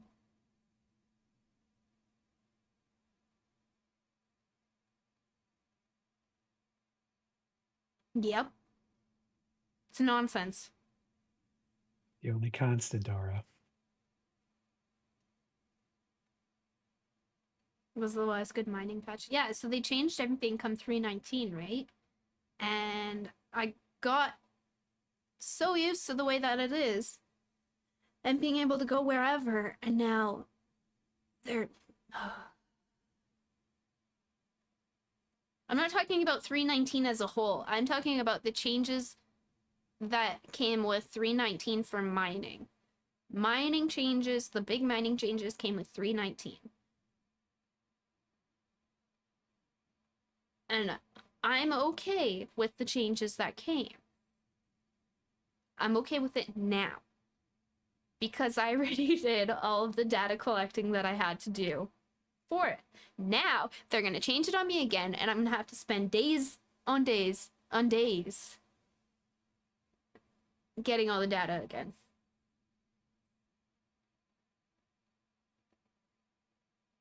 That's not right. I think eventually we're going to have to decide not to do that. Listen. Unless we want to crowdsource it.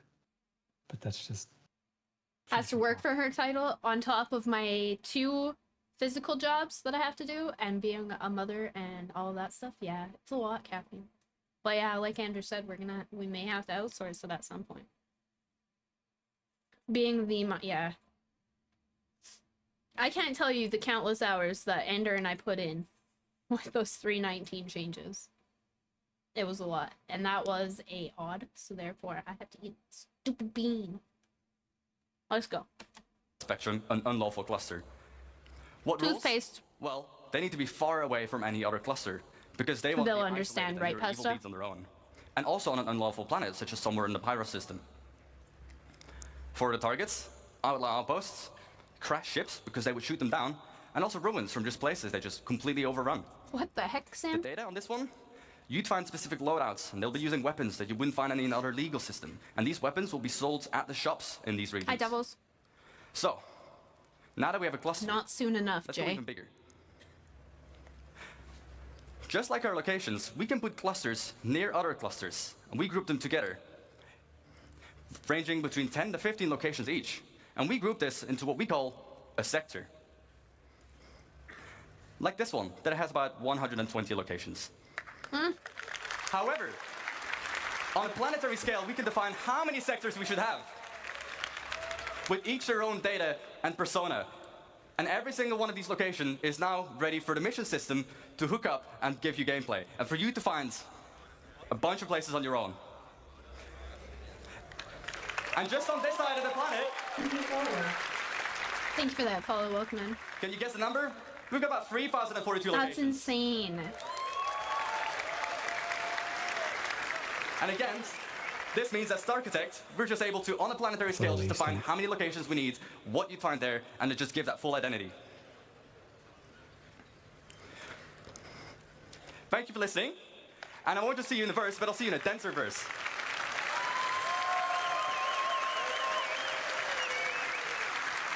However, this was only the first phase. Oh, for of sure, civilization. Ramp. Let me introduce you to the stage, the person who will introduce life at these locations, Francesco Raccucci.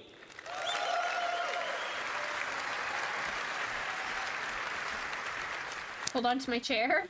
So, hi everybody. Benvenuti a Citcon. So, where are we today? So, my name is Francesco Raccucci, and I'm the director in CIG. Welcome to the next step of phase 3. We will look into how life adapts to the laws of nature and how all the NPCs can interact pretty much with these incredibly vast and dense worlds that we just saw. I will mine it all, caffeine. So up to this point, we have seen how we are building the worlds. We start from the physical data set, and this is to make sure that what you see is not just beautiful and realistic, but also physically accurate. So the distribution of the elements that we have seen and the location and the POIs are influenced by geology, mission, narrative, and the lore. Those locations cannot be lifeless. We want the planets to basically leverage the space that emerge with life. So from an AI perspective, I will categorize the elements of those worlds into 4 macro groups. Emergent environment, that is everything we have just seen being built out of the physical dataset. Users-made locations. So this includes everything that our designers or you players will create in the world. Yeah, so it's something day that one. is mankind-made and not predefined in the environment. Interior of those locations. Now, this is very connected to the previous point. The difference is that they represent usually a confined space where there is much more tight interaction, and for NPCs is a lot about interaction with objects that we are usually used to in our everyday lives. And then the day and night cycle. So in essence, the passage of time. That so far didn't have really a lot of impact on the gameplay. So to allow life to respect this world and conform to the rules that this environment defines, well, we want to improve our tools and workflow, and we want to distance ourselves as much as possible from a designer-driven approach. This is because, first, it's labor-intensive. It can be prone to bugs. We're watching him sped up, calm. The words that we've just seen are very hard to be, designer-driven and markup. So we want to improve this workflow, and we will see how manual markup is also not usually the best option, because with these worlds that are heavily impacted by users and changes and customization, it's very hard to know in advance where interesting things are. So today I want to show you a couple of examples of what the IT team has been focusing on to make these systems supported and scale correctly to support these vastly dense dynamic worlds. So we look at perception in light and dark environments and dynamic cover generation. So, attacking an outpost now must have a level of depth that goes beyond what we had. So layouts of the environment can change, vehicles may or may not be present. Is this an outpost in Pyro? Because it looks... And if it's a bright day, well, we'll be more visible. Familiar. But our enemies will also be more visible. And if you choose to attack at nighttime, well, we'll attack in shadows. During darkness, it's going to be a bit harder to see our enemies, but we will also be harder to be spotted. And it will give us more opportunities to be stealthy and sneaky. How do we do that? So as you see, there is also a lot of different light conditions in this outpost.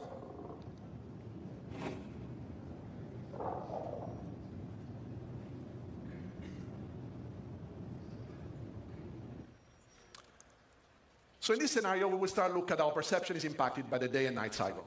On the planetary surface, as we've seen in the outpost, natural and artificial lights are the 2 elements that will impact vision.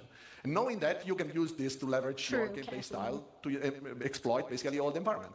Oh, so it could be Castra. Castra. On the NPC level is the combination of data that we collect out of the senses. And vision is one of the senses and just tries to, in a way, simulates the human side ability. So designers can already tweak the perception in different ways. And one way is defining how quickly NPCs can understand what they're seeing. And the light condition have a direct impact, how quickly an NPC will fully understand, for example, if there is an hostile in front of them. And obviously, there is condition of light that designers can control, and some others, like the day-night cycle, that they can't. Oh, that's so true, in this Caffeine. video, we'll see 2 main elements. The graph on the top left and the 2 colorful cones. The graph on the left basically represents the current light level the NPC is in and the current multiplier this light level generates to speed up or slow down the NPC perception and understanding. The 2 cones instead represents the primary and secondary FOV. The red color means that if you stand in that location, it will result in NPC reacting the slowest to you, and the green color instead represents the quickest response. So during the night, NPC will have a hard time to understand and foresee and see things, but if they have flashlights on their helmets, they can turn it on, and this will impact their primary FOV, making still the peripheral vision a bit more uncertain. And as you see here, first of all, the NPC is patrolling with his domesticated friendly copion. This is because he wants to exploit the vision, the night vision capabilities of the animal, and it's kind of our tier 0 pets. So we'll now look at the cover system. That is the next. Did you say we can make copian our pets?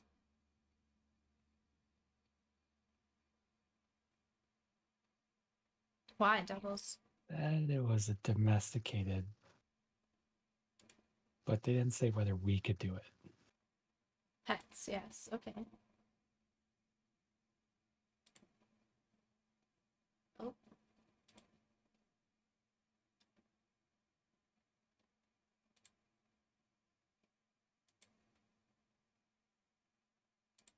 I want a copian pet, right?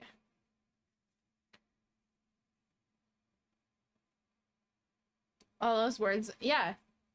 I'm not spoiling shit for you. Why would I not go mining? What? Ugh. Okay, fine. Let's see. Yeah, that's all I heard too, was pets. Not sure about player domestication. I'm gonna do it. I'm gonna find a way. We are gonna have copian pets. Dynamic things that I want to show you. So when we introduced planetary navigation mesh the first time, our goal was really to create a systems that would support and process the environment in a very dynamic way.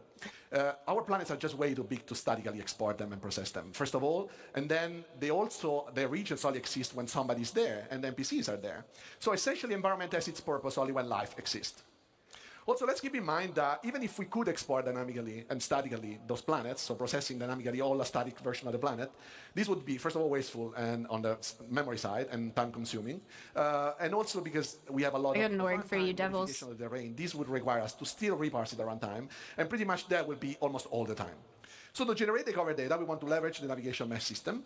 And what we do is, as you see here, the blue polygons are basically where NPCs can walk, and the green ones are what we call cover surfaces, that are our simple representation of the environment, what NPC uses to understand if they can hide behind something and if they can shoot from some positions. So up to now, we have an approach where designer would be a designer-driven approach. Designer can define in the locations where cover was interesting. They could mark it up, either the location itself or prefabs, and then with a special entity that would just sample dynamically the environment, but would still be designer-driven. This is obviously a good approach for it's also yes, Jay. But what about all those organic and inorganic elements that get scattered with a new system? Like if designers want to iterate on these ones, for example, and they want to change the physical data sets, those scattering tool will just change completely out.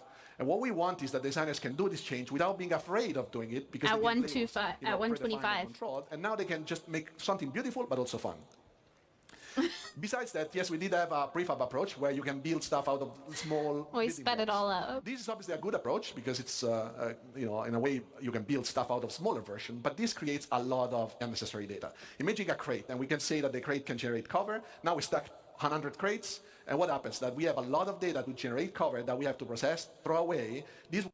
So, Caffeine, that's one of the big misconceptions is we can be unlawful. Like, we can have our crime stats and whatever. But the thing is, we don't pirate.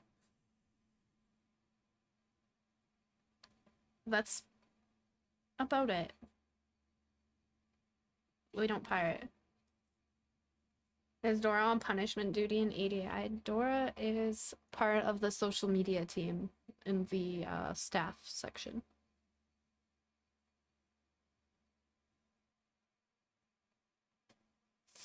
So social media, like Twitch, YouTube, Twitter, stuff like that. That's what I do. I mostly fit in at ADI. Yeah. Can confirm, yeah. I am the punishment detail, yes. So yeah, you can be unlawful. You just can't go and pirate.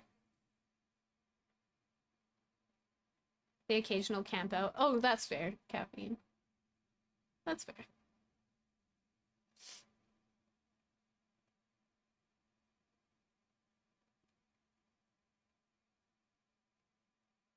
Like, Jumptown, for example. I was extremely worried that I wasn't going to be allowed to do Jumptown as an ADI member. I was. I was very much allowed. As long as I wasn't shooting first. A drug runner, yep. Sam ran drugs. We have a lot of drug runners, actually. We have a whole division of people that do it. Now, I'm not trying to convince you to join. That's totally up to you. Smuggling? Like, what do you mean smuggling caffeine?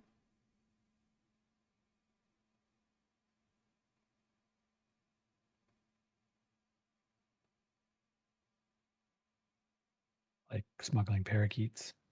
Yeah, we have a lot of drug runners in one drop.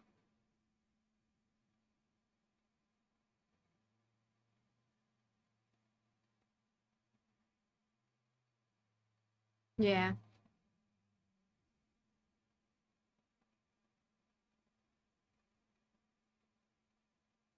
Absolutely selling us on ADI. Listen.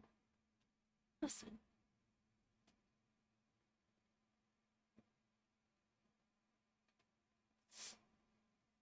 Aren't like cops, more like privateers, like legal pirates, but we're not.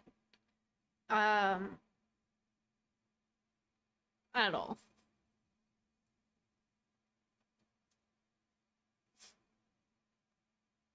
Speaking of, I had a funny pirate interaction. I had nothing on my ship. I was literally flying a Pisces. Nothing. Literally nothing on my ship. Just myself taking my ship to Area 18. In certain situations, I'll come back to that, caffeine. Nothing on my ship, and somebody wanted to take my ship. They just wanted my ship. That's it. They were gonna leave me stranded out in the middle of nowhere without my ship. They just wanted my ship. What did they want my ship for, chat? Most of you have seen me fly my Pisces. It's a C8R. It had the medbed. That's what they wanted. So go back and forth with these guys about taking my ship or letting them use my medbed. They just wanted to use the medbed. But instead of asking, can we use your medbed? Nope. They just wanted to take the entire ship. Hi, Cabal, how are you? Just trolling because they were stranded. They weren't stranded. They had like 2 other ships with them. I don't know. One was a Corsair, I think. But yeah, they just wanted my ship for the medbed. I didn't give it to them. I backspaced. But they wanted my ship. Take their ship. Oh, that was not even part of the negotiations because I was like, yeah, I'll give you my ship, you give me yours. No. It sounds like giving it to them. I just backspaced. I was like, if I can't have my ship, neither can you.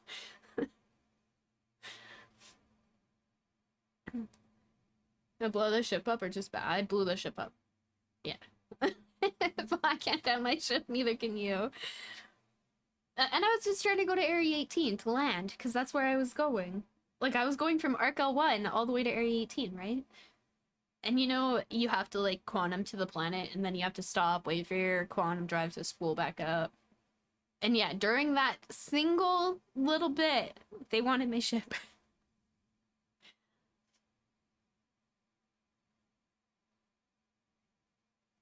Might have been able to outrun them. Oh, not without shields. I remember hearing and saying, did they shoot first as a question and as a way for permission to shoot them? Yeah. Yeah, because when you're quantuming, right, you don't have shields. So when you drop out of quantum, you don't have shields. You have to go back to SCM mode to get your shields back up. I wouldn't have survived in my cute little Pisces.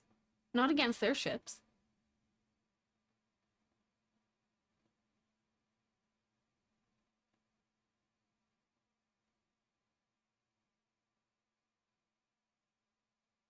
So yeah, I just self-destructed. Anyways, back to the presentation. would just waste CPU cycles for nothing. This is why, until now, you also couldn't find an NPC in a forest like this one and see them hiding behind a tree or a rock. So enabling the dynamic generation of covers on the planet allows us to exploit all the elements of the environment. Whenever navigation mesh generates, NPC can now have a chance to fight with you hiding behind available elements.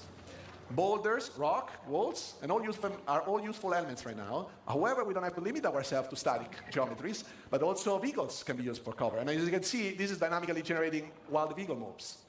So be careful where you park your Ursa, because now it can become a source of danger for you as well. Last but not least, these systems can be just used on all the different type of navigation mesh we have, so not on the planet, but also, for example, the interiors and everything you guys construct. Because obviously, you guys will build your own locations, but you don't really mark up stuff, or you don't want to decide that, because that's going to come automatically out of the system. So I want to show you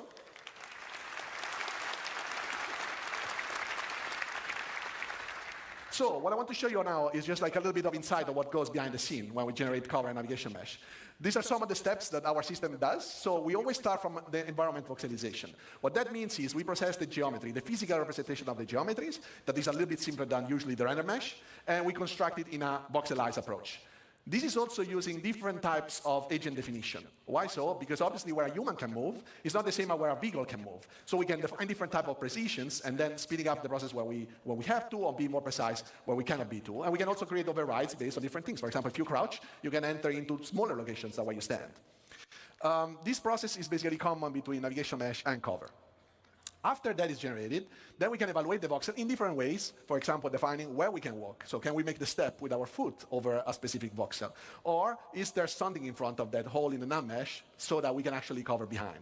And then we can basically decide where to generate cover surfaces.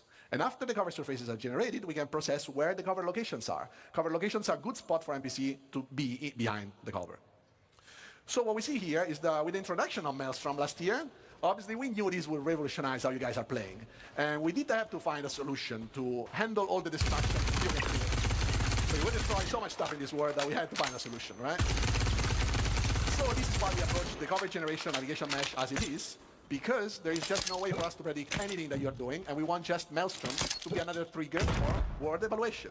So as you see, this is all dynamically generating. And destroying anything just makes the war be reevaluated. So, as you see here, we can have also lots of rules. So you can see that here. But when things break, first they invalidate, and then when they rest, for example, we can decide when it's a good moment to regenerate, so that we also don't waste too much CPU cycles.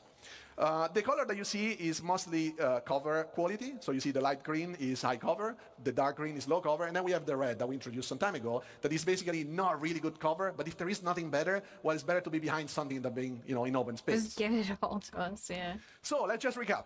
What we want to do is finding a plan and having a good plan to approach life in this vast universe. What we want is the life to be able to systemically evaluate all the dynamic environments that is generated. We want to improve our workflow, not only to support designers and being faster, but also support all your guys' creations. So we want the life to adapt, and this is all for making the game fun for you, so that everything comes together. So thank you all. This was phase 3. And now, let's welcome Ben Parry, that will introduce you guys to phase 4 of Genesis. Thank you. Hello, Citcon. That's all right. Sorry, someone's changed my lines. Welcome to phase 4, light and sound. Now, we've seen already automated systems for automatically placing different biomes, Does he have blue dots on his head? Vegetation, settlements, and people. So now we're going to take the same approach to automatically handling light itself. Hi, M4. Why is this important? Well, it's not always obvious, especially when they do their jobs as well as they do. But there's an incredible amount of attention from the lighting artists that goes into all of the locations that we have in the game. Besides just marking up the reflection probe areas, they also manage the visuals really carefully, adding fill lights, approximating bounce lights off ground, and If I was green, I would die.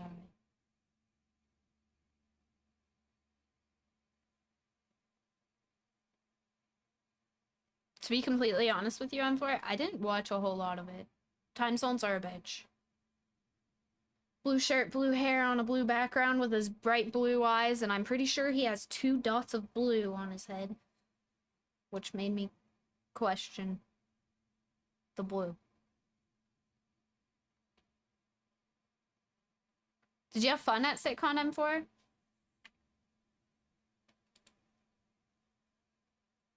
Mahindrosa, nice. We'll just call him Eiffel 65, yeah.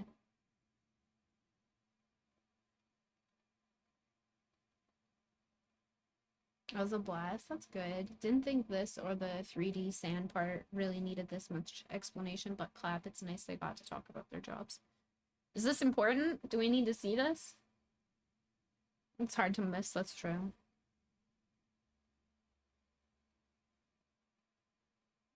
So what? It's just the lighting thing, right? Yeah. We're just getting different lights. Do we need to watch this? I mean, we can go through and look at the pretty pictures.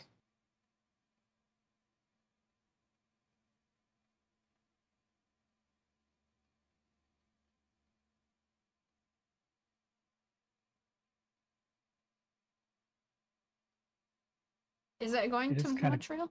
What? It is kind of cool from the technical aspect of it if you're into that kind of thing. But we've covered a lot of tech this morning. Now, the other piece of today the or puzzle whatever. is glossy reflections. Now, we've got a fair few shiny objects in the game, you may have noticed. And we've got the same problem that if we fix the lighting on one thing and then the reflections don't match, it's going to look terrible. Also, ray tracing reflections is really cool, and we wanted to do it. And the challenge here, though, is that the ray trace reflections you're going to do, they're not just mirrors. Like, we've got a whole range of that's what we objects in the talked about, game, yeah. from like a scuffed hull panel all the way up to chrome polished pipes. And we want the same system to apply globally across that. So I'm going to do an uncomfortably short breakdown on what this tech looks like and how that comes together. So here's what we need to beat. Now, obviously, it reads as shiny, but there's this kind of fakeness to it. It kind of looks a bit like it's flying. So let's see what the ray tracing looks like. Yeah, it's really noisy and horrible. We need to clean it up. So what we do is we let pixels share their data in space, and then also in time to clear up the final image. And then we let the game's normal anti-aliasing just kind of clean up the last stuff and carry us over the finish line. And that's how you make a chrome penguin. But it's dull.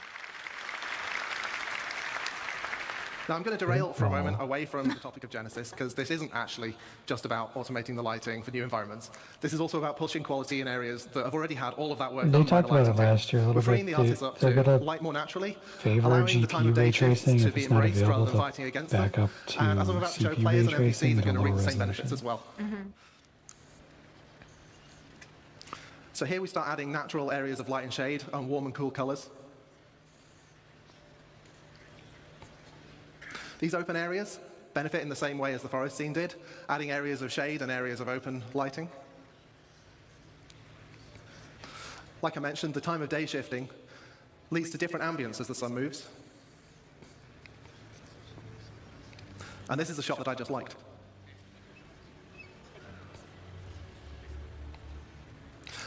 Finally, let's see how the new GI system can brighten up your character's day. She looks less old. And also their day as well. No. Not yet. Well, I promise you light and sound, but I don't actually know anything about sound. So here's the man who does, Graham Phillipson. Yeah. Good afternoon, Citcon. I've been at CIGE nearly 10 years, and this is the first time I've done this. Very exciting for me. So, do you want to make some noise? So, Chat, do you want to make sound some isn't as noise? fast as light, so it takes me a bit to catch up. Jared wrote that joke for me, so you can blame him. Says it right here, blame him. So now we have a huge amount of Please visual clap, interactable right? content. Please make me Locations, feel biomes, important. Populations, planets, and systems. And now they're all beautifully lit too, thanks, Ben. But how do we paint this world with sounds? Do we need to listen to sounds? It's a challenge. It's a challenge of scale. We need to support multiple a star couple of systems, and interesting it's a things challenge in of here. quality. We want the highest quality possible. We also don't want implementation to hinder creativity, and we So is that like just like snapping instead of clapping, Aristotle?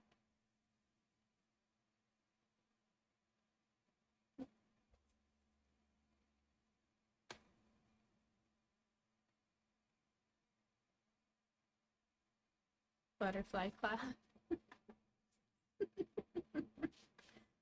The sounds guy got asked to make some noise.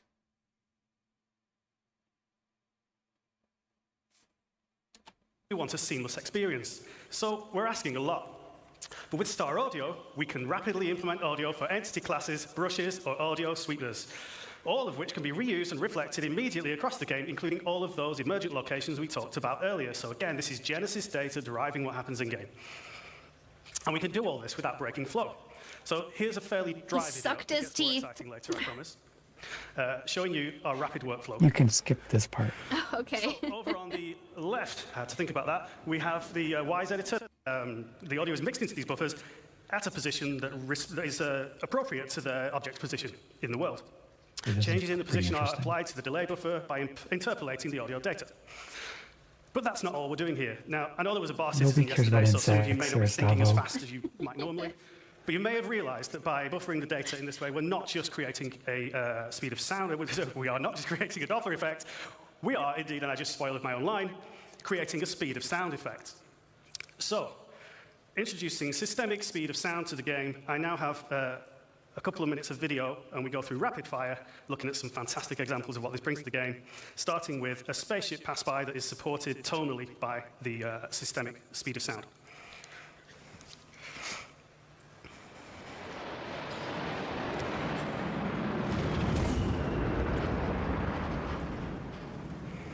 Okay, sounds cool. What about weapon fire? So let's bring in a sniper and, unfortunately for the sensitive of heart, a Pico. We're going to hear this first from the perspective of both with no speed of sound effect. Okay, so that's, if you were at the Pico perspective there, that's how you'd hear it in-game right now. Let's hear it with speed of sound enabled, and this time we're just going to listen from Pico's perspective. So Pico's down before he even hears the shot. But don't worry, he's not dead. Okay, let's finish him off. Now he's dead. And as the voice of Pips, power up, I need to get some proper placement in. So there's one more example for you. Now finally, oh, not finally, we have ship weapons, so listen to the fire rate as the ship approaches the camera here, giving you a bit of a sense of threat. It's not too easy to tell what's going on there, but you get an increase in fire rate. Finally, the really cool stuff, explosions. So we can put a cinematic element, a shockwave element, and a delayed speed of sound effect.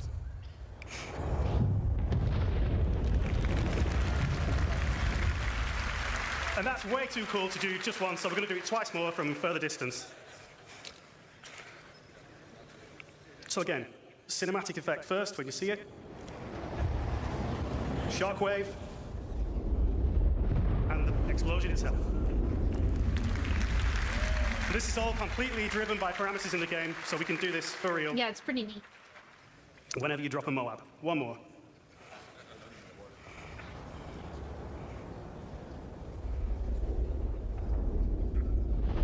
You need those shockwave lines. That's pretty cool. So, speed of sound simulation gives you a better sense of distance, it improves the sense of speed, and it supports those amazing cinematic moments. So, in summary, we're trying to make the game more immersive and respond to all this Genesis data and make it feel more real. And that's not all we can do. We can make sounds respond differently to changes in atmospheric pressure and resultant changes in temperature. So, for example, the sound will travel faster in extremely hot, high-pressure environments. We really look forward to getting this in-game for you and getting you enjoying it at home.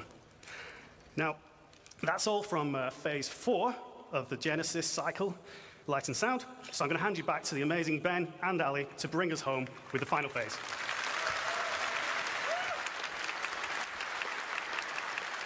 Thank you, sir. So, as Graham says, this is going to be the final phase of Genesis, and it's called Nature's Wrath. And this is where we're going to bring the very planet itself to life. So, first up, let's start talking clouds. So clouds have got an atmosphere, have got to be one of my favorite visual features of our game, and they're truly awesome, but they're also completely static. Nothing has changed with them. So what we want to bring with Genesis is an evolution of clouds over time. But this isn't just some simple scrolling animation. We use the same physical data sets that drive the biomes we talked about earlier and Star Architect, and these are also now driving a physical simulation of the clouds so they can form and dissipate in realistic conditions. So this means things like the oceans, the prevailing winds, mountain ranges, and the temperature will all impact the clouds. But to complement these more dynamic clouds, we've also improved our lighting model. So it now correctly accounts for that's how cool. light scatters multiple times inside a cloud. And this is important, creates much deeper lighting, and it can contrast against the sun's rays, resulting in much more vivid cloudscapes like we see on the left here, something we're all too familiar with in Manchester. Now, it would be awesome to bring this into context and show it on an actual location. Let's take a look at a quick scene to round this up. It's a nice day on the surface, but something's different. The clouds are moving, but they're not just moving, they're forming naturally in changing shape. They dissipate as they glide on the atmosphere based on wind data, stratus and cumulus alike. Yeah, this is neat. Earth Now we weather. start seeing the new cloud shading model come into play. We are seeing enhanced occlusion beneath the cover, emphasizing the sunbeams, how it interact with the clouds, and seeing the light shafts peer through the layers. Now, as this is closing in, we can start to see the changes in visibility of the area. Light precipitation is starting. Previously, we authored static cloud shapes, but no longer. We didn't manually place a volume here. Its presence has been informed by Genesis data. Oh, and it's not just a cloud volume. It's a weather front. Oh, cool. Now we're trying to see the wind picking up. Terrain and rocks are getting wet. Vegetation, grass, and the overall environment are responding to the weather. The system is changing the world around us. We can see puddles being formed dynamically in the dirt, properly responding to light, reflections, and rain droplets, making it it's getting really ominous and loud in here. I can feel the danger. I think we should let this play out in the game.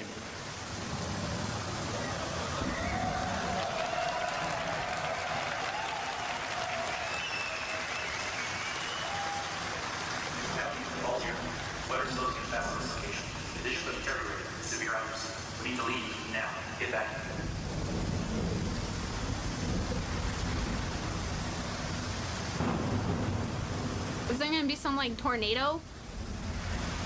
I'll just show. Yeah, right, Jay? And out pops the T-Rex, right? That's what I was just thinking. There's gonna be a tornado or a T-Rex. It is very cool.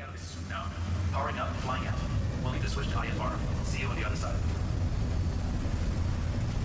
Y'all didn't even wait for your buddy.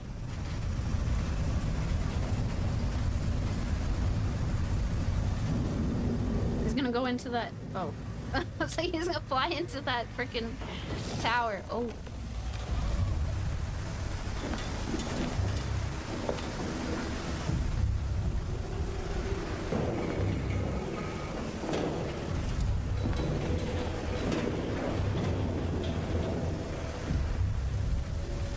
All the cans. A worm thing? A sandworm.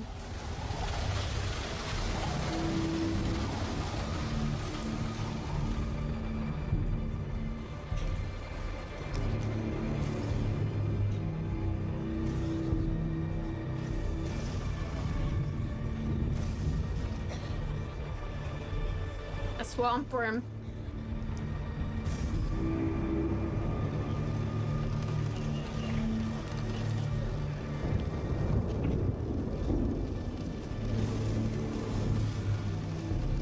A star swamp star worm.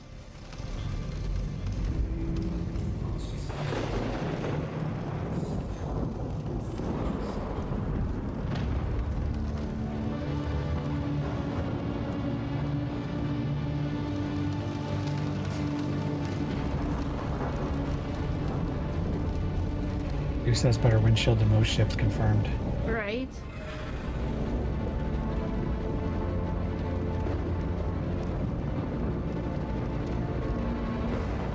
Getting very sparky out here.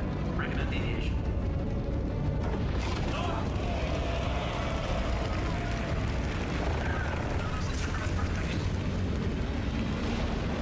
Why don't you fly up or you're gonna crash?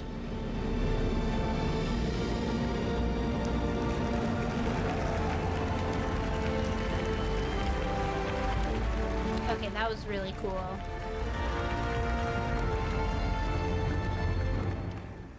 Wow! Yes. For gameplay reasons, Man, it makes sense to be struck by lightning. To get out of there. Allie, please break this down for But us. What in did we real just life, see?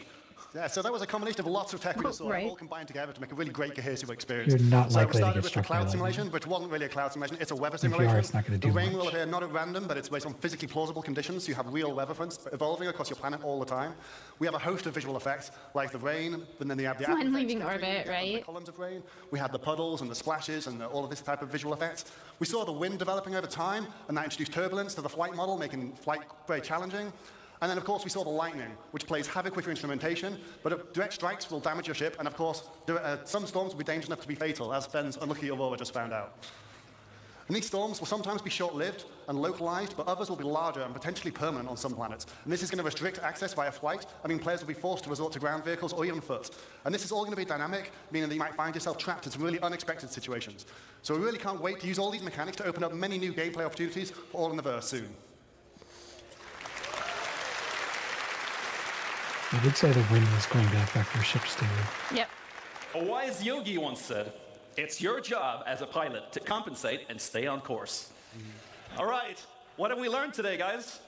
We've shown you an approach of encoding the rules of nature into planetary data. We've seen biomes Not those emerge from geology, poor space temperature, Earth humidity, trees. climate, weather, the physical terrain. We create denser, more diverse Okay, it was living Earth planets lightning. without artists hand-placing or manually creating biomes, instead leveraging asset mapping. We've shown you a new way to make the game that can scale, to create thousands of Korean places for civilizations on planets that can be used for missions or immersion gameplay, without art and design, hand-placing locations, leveraging world design rules instead. We've seen how populations of AI and NPCs inhabiting locations dynamically adapt their understanding of the environment without custom markup by developers, allowing the creation of more playable spaces rapidly. We've shown you how light and sound also benefit from Genesis data to influence planetary environments. And we've shown how these systems come together when weather comes into an area, changing your gameplay experience significantly. Our goal with Genesis and all of its systems is to create more worlds, better worlds, faster, by applying our tech wizardry and craftsmanship to build systems that respond to data.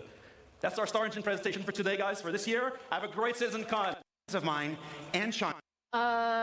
When does this roll out? I think Chris said within the next 12 to 18 months. If I'm not mistaken. Star Genesis, Star Engine, Star Citizen.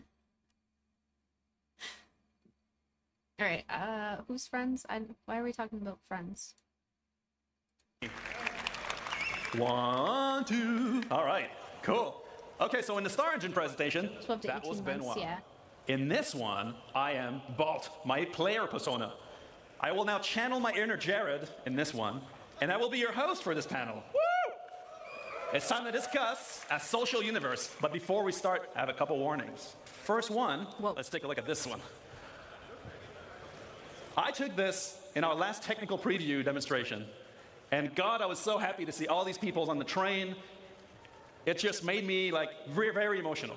And so I want to take a moment to thank every one of you that have participated with Tech Preview Server Meshing Test A, B, C, D, and E so far. You guys have been thousands. So, I can see why the 2-year meme is a thing for Star Citizen. So, Star Citizen is not being created the same way as other games. They're making their own tech to be able to make Star Citizen what it is and how it's going to be. They're not opening up Unreal Engine and using that to create a game.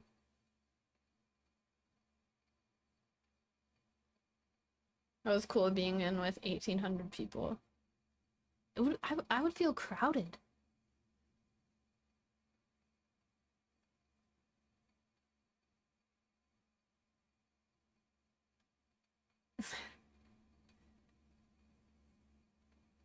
That was awesome. Oh, I don't doubt it, but I just feel it would be very crowded, like very crowded. It felt more like a real city, just like a New York subway. Okay, I could see it. You should feel crowded. It's a giant city. Yeah. Hi, Nightmare. What's for lunch? I don't live in a city. Yeah, I don't live in a city either.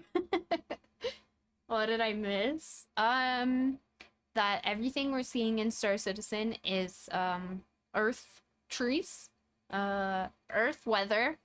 What else did I miss, chat? Earth rocks, you know, that kind of stuff. Chat is trolling. Which was modified CryEngine engine. Now they're heavily modded it and renamed it Star Engine. Yeah, but that's what I'm saying. Like they're not doing what the rest of game developers have done. They're creating and working with their own stuff. Terry, how are you? Welcome in. Hi, Ubu. Corbin, how are you? Welcome in. Hello, Kujix, how you be? On tech, I'm just picking up at why it's a meme.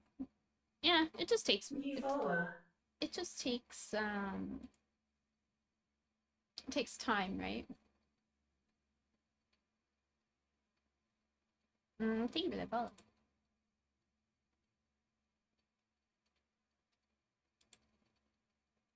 Twitch is Twitch. It constantly is unfollowing, you know? Let's see.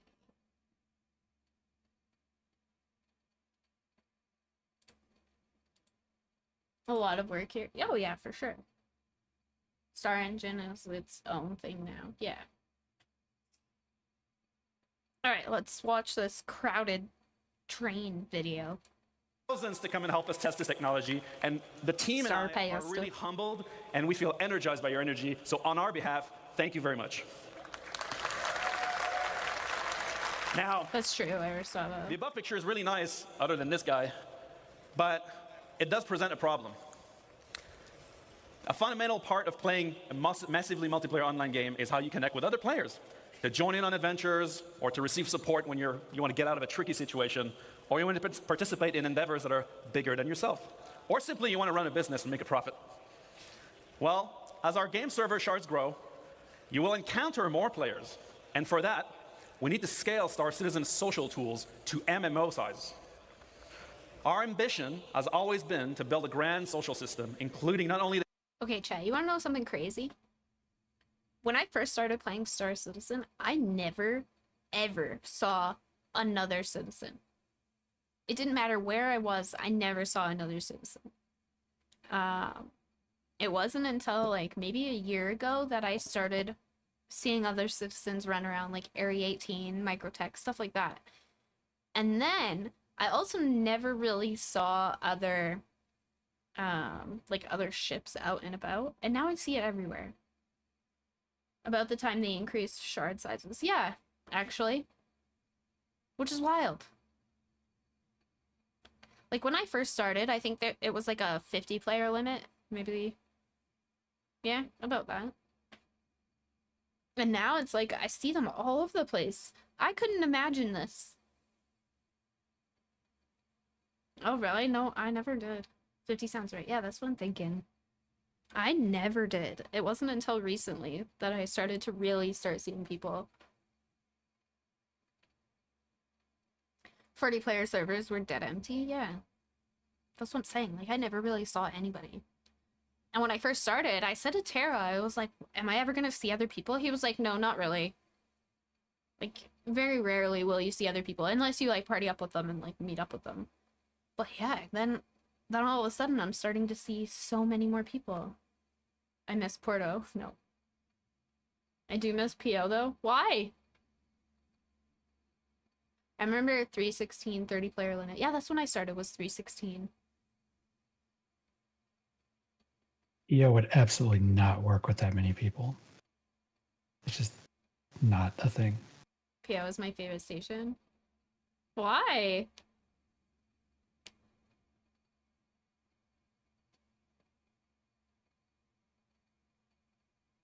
I had a terrible PO experience, so like now it's not even the accessibility. Talk about it. Is it traumatic? It's very traumatic. Hi, Kujix. Hello. How's it going? Good. I'm a little bit tired, and I had to change clothes because, yeah, yeah, Because of your no. plane ride. Because of the company next to me on the plane ride. Yeah. You made it just in time. How was your Citcon experience? It was very nice. Yeah, it was great. Um, I'm gonna have to rewatch most of the panels because when you're there, you're not really that focused on the panels. At least I wasn't. Maybe other people were, but yeah. Kudix pooped himself on the plane. No, probably the person beside him. No, no, it was not a poop smell. It was more like I haven't showered in 3 years smell, I love that. or I didn't wash between my fat rolls. More like. It's a secret life hack to get your own seat on the plane, like your own Well, row. I think that's what they tried because their significant other was sitting in front of them, and um they had the same size. So it was physically impossible for them to sit next to each other. Yeah. So I was like all the way. So I had like the window seat and they had the all seat. So it I was like squished in against like the bulkhead on my left. And my whole right side of my clothes and everything, it smelled really bad. So when they got up, like the smell was gone. And then as I was sitting in my car for my 2 hour drive home, I was like, my two sides smell differently. This is interesting. So yeah. My nose is burning. You could just hang one side of your body out the car window. Well, it's the wrong side. You know, that would be very awkward to hang my right side out of my left-hand drive car. It's fine. It's fine. Everyone's like, "What's he looking at?" Yeah, no, so yeah.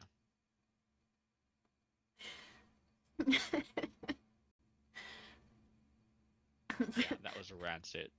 um yeah. Which isn't nice because I had reserved seating next to Water Walker, who by the way is now on his way to Paris instead of Hanover. So our flight had a 15-minute delay, and he had a 45-minute layover at Schiphol, Oh. Amsterdam. So yeah, he did not make that. So when he got off the plane, he was like, "They rebooked me on a flight via Paris." So he just got on a plane to Paris, I think, and then he's flying to Hanover from Paris. Eek. Yeah, was this a person from the con, like, sitting next to you? Was he at Citcon? I don't know. Hard to say. I didn't see them there. They didn't have any merch on, so yeah. That's fair. Imagine what Besides, it tasted like. besides your terrible flight experience, Yeah. what was your favorite thing at Citcon? My favorite thing at Citcon, it was getting hunted down for the crypto keys. You would have these really awkward um conversations with someone. I remember the first time I did not know what so I don't know. Did you explain this? No, we haven't yet. Oh, okay. Maybe I'll keep it for when you have. I mean, you can explain it. We did talk about the terminal a little bit, but we didn't really talk about how it Okay. worked or anything. Okay. So I'm not gonna say the names because I'm probably gonna forget someone who worked on it and then offend them because I forgot them. People from ADI worked on a ASOP terminal. And that ASOP terminal had basically three features, so to say. One feature was basically an ASOP terminal where you can click on a ship and then it says, "Hey, your ship is going to Duma's extra large hangar." Yeah. it had like a freight elevator menu where you could see a lot of things on it, like of items, and those were items that you could win if you hacked the terminal with a crypto key. So they actually made 3D printed crypto keys that you could insert into the terminal, and then it would throw up the hacking screen, and you'd have to click, "Hey, continue" as well, like you would if you were clearing a crime stand or hacking a cargo terminal. And the idea was you hack the terminal and then you get a prize out of the quote unquote non-existent elevator, which in this case was just us sending you something or giving you something. Mm. And people could win stuff like paints. CIG put in one of those puzzles that no one knows what they are for, but everyone wants. Um, the they had paints in them, they had 3D printed stuff in it, and the ADI's challenge coin are things that you could win, for instance. So Ships as yeah. well. I think there was one ship. I think, I'm not sure. Mhm. I'm pretty sure that someone won a Talon. Yeah, that was our first winner. It was a Talon. Yeah. Yeah. Yeah. The first winner was a Talon. So, and how you get one of these crypto keys was that you would have to hunt down the blueberries, basically. And the blueberries are the ADI members because we usually wear a blue shirt or we had a lanyard that lit up blue and with a little card saying ADI and our name on it. And if you found one, you had to say the password to them, and the password changed every hour. So the very first time that someone came up to me, they were like, "Are you Jolly? Or are you Javelin?" The first password I think was Javelin. "Are you Javelin? I'm looking for Javelin." And if you go to the ADI Xwitter page, there is one post that has a comment from some girl on it, and I swear that that girl hounded me every single hour, whether I had a crypto key or not. But I never had one. And when she posted that comment on that post, was the keyword was Herald, as in the Drake Herald, Mhm. and she put in a post saying, "Where is Herald?" Yeah. So yeah, that's like one of the funniest things that I think. Yeah, I mean, I have a weird sense of humor, granted that, but I think it was really fun that people were like coming up to you. So all of a sudden, someone was like talking to me about waffles and whether or not I had waffles, and that happened to be the password, but I did not know that was the password. Oh. So I had a 5-minute conversation about waffles, and then they were like, "Yeah, waffles, but do you have the crypto key?" And it's like, "Oh, yeah, no, I don't have one." Yeah, so yeah.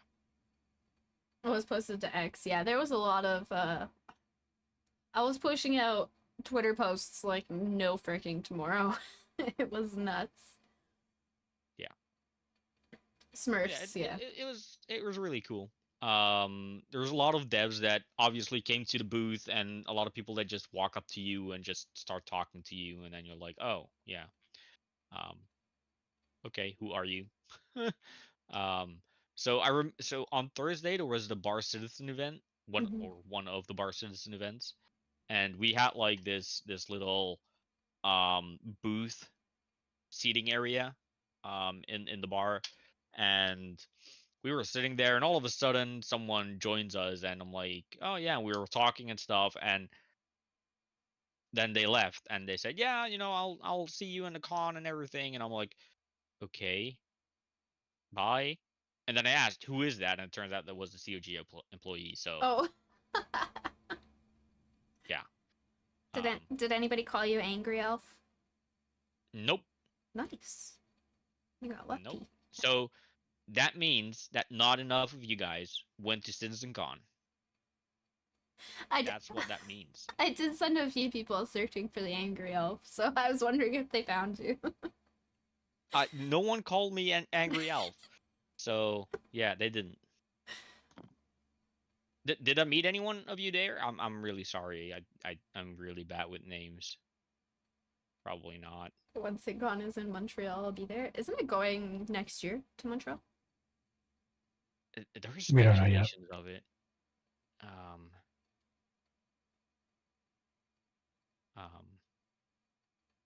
yeah, there's a lot of speculation. So at the airport, there were still people talking about it.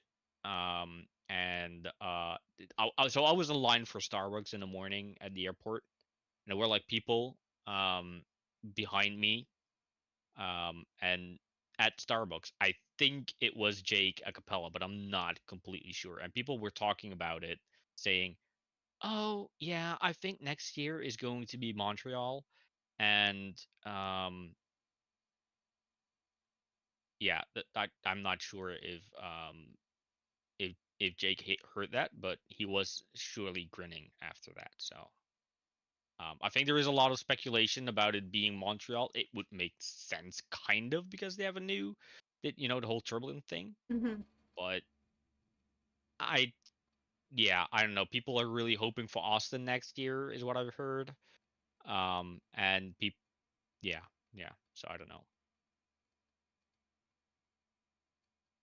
I was there, but I didn't know where to get a password or see any blueberries, but I was meeting and greeting. Yeah, it was the first day that you guys wore your jerseys, right? Did you guys wear them on the second day as well?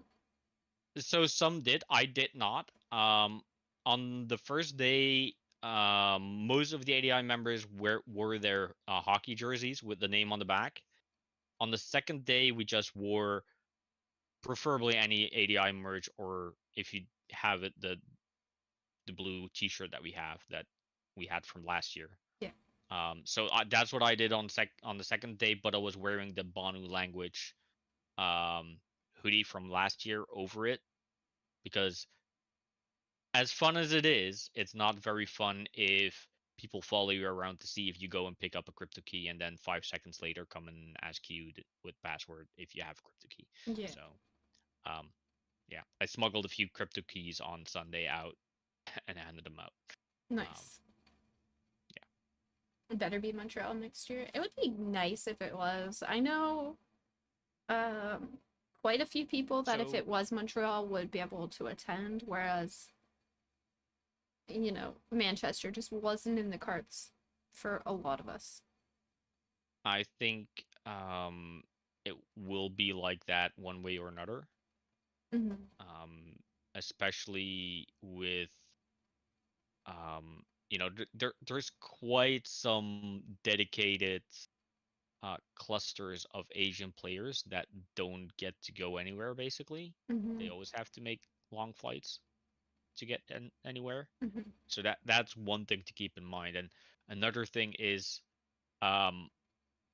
Montreal is potentially in the same cards as the TwitchCon event that they had in Paris, which people did not like because it's really a play. So the problem with Paris is maybe a little bit worse, I would say, because everything has to be in French. It's very expensive. It's one big tourist trap, basically. That's what Paris is. I'm not sure about Montreal, but I do know that it's pretty French there. So Yeah, I can so see people not liking that. I'm not sure what the laws are, but I'm pretty sure in France, to protect the French language, everything has to be both in French Yeah, they're and very then francophone. yeah. So, from my understanding, if you go to Montreal, because Canada is very like French Canadian, everything is written in French and English. In Montreal, the French people can speak English. They just don't. I was born and raised there. I can say that. Yeah. My understanding is that everything is French and English. Yeah, so There are what actual is my laws that say that French has to be first. Yeah. In Yeah, in so- certain parts, not here where I live. We don't come come up to a lot of French. Yeah, so one of the big complaints that they had for TwitchCon EMEA for when it was in Paris was that everything was in French first, then English. And that's why a lot of people said, and even streamers said, we're not going if this is going to be the thing again next year. And a lot of big streamers didn't go to the French one or to Paris at all. So they said, we're not doing Paris anymore, which I France has a big following or Twitch has a big following in France, but I don't think it's quite the same for Star Citizen. So having to do just imagine all panels having to be in French because it's the law. That I don't see that working. So that is why that is like the big red flag that I have for Montreal, unless they get like a waiver for it. But I don't see them doing both. Doing it like spoken in French. I just don't see it. I don't think they'll do it in French. I think it'll be Canadian, like English. I almost said Canadian. In Canadian, yeah. In Canadian. Yeah, mate. We got the Polaris is out, eh?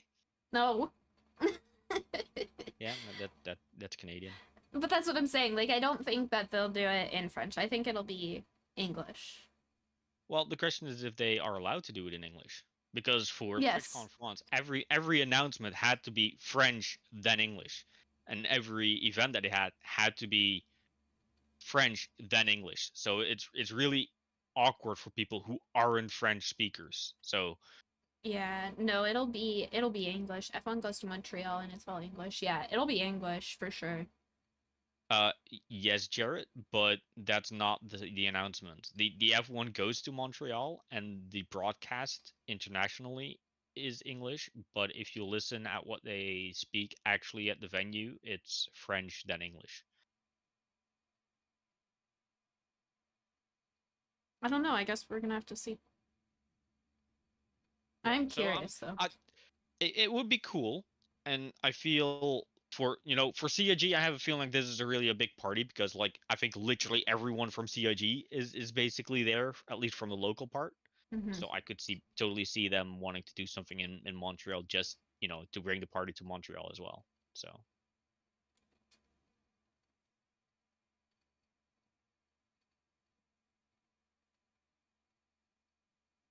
Yeah.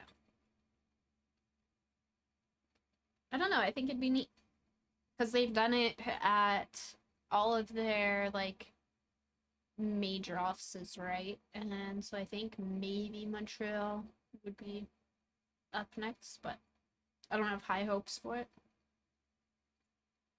I definitely think it will be in the rotation at some point. I think the reason why they skipped Frankfurt this year, because that's I think another thing that I've heard a lot. Why wasn't it in Frankfurt? Is because they took over the Versa Studios last year. So I think it's kind of like, yay, we took over Versa, and now we're doing Citcon in Manchester.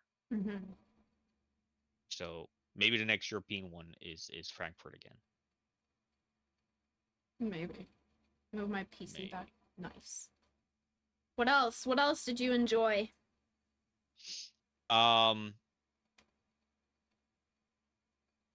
It's really cool to just see that when I think I posted a video of that, I will send it to you, Dora. When I walked into like the community hall for the first time, you have like that big banner out that has like the Citcon logo and like a little bit of background on it.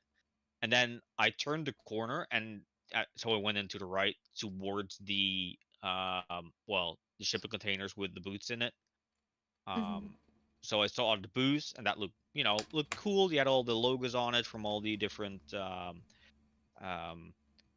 companies in the verse. And then I turned to the left, and then you slowly see more, and then boom, there is an F7A which looks life size. It apparently isn't. It's like 2/3 size or something like that, but it looks massive.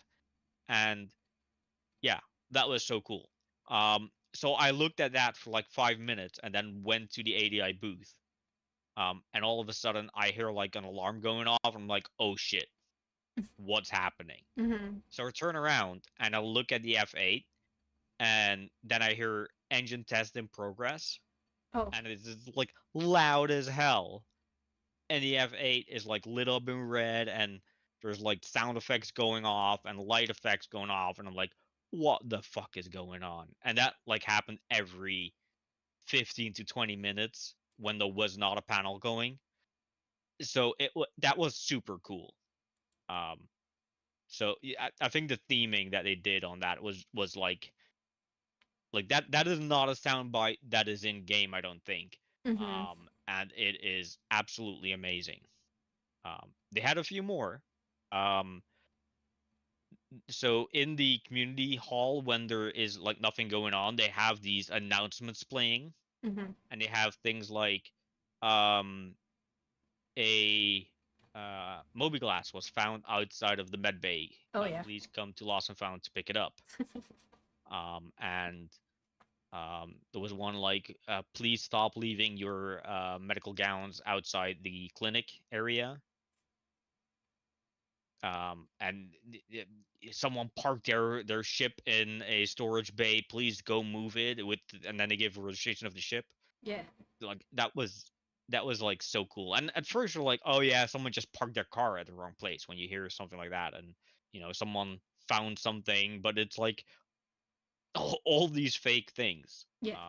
So yeah, that's just cool theming that is like it's going on in the back of in the background. That is like really funny Mm-hmm. if you pay attention to it. But it's just like the little details that, yeah, that's cool.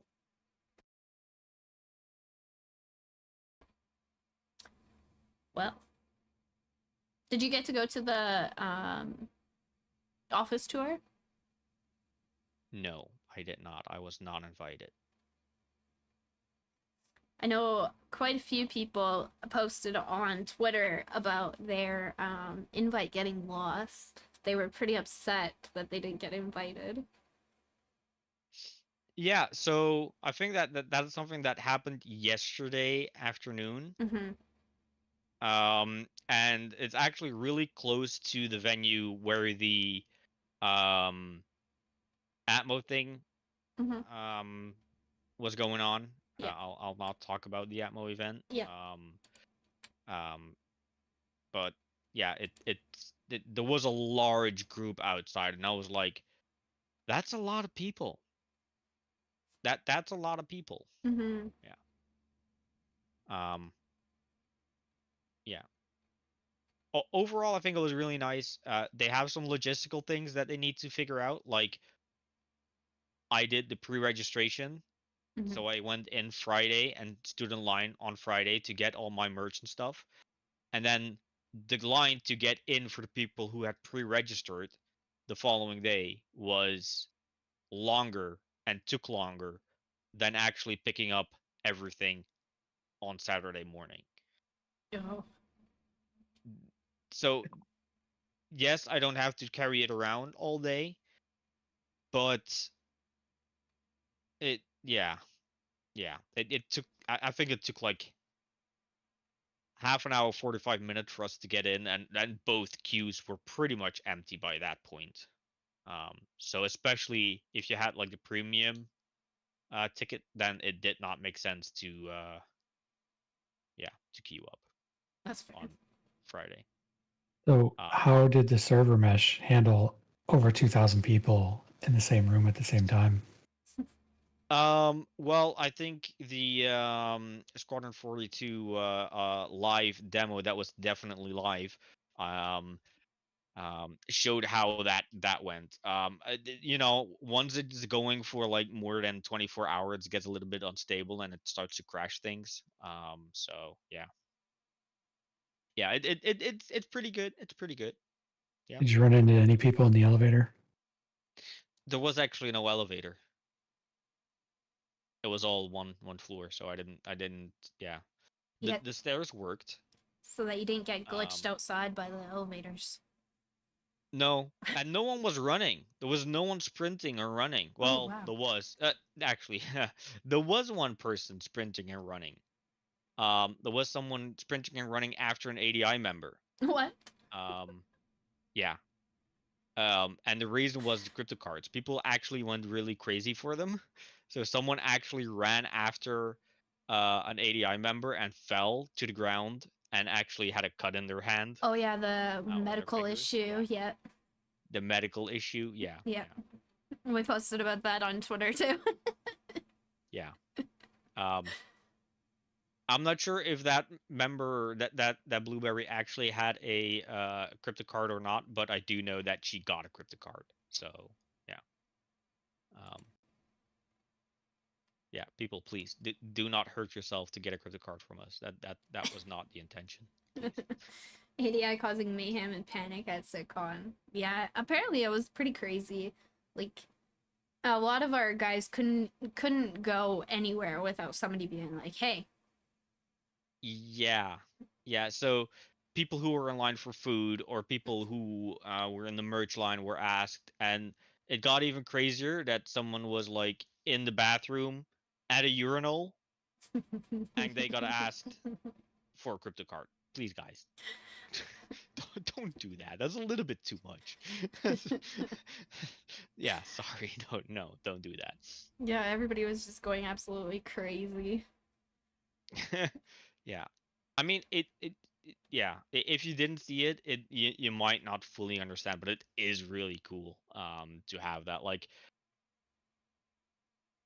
there were so many CIG devs coming by, Mhm. looking at the thing, and yeah, I know that Aaron, Chris, and Sadie all had their own crypto key that to try it out as well. Mhm. So that was really cool.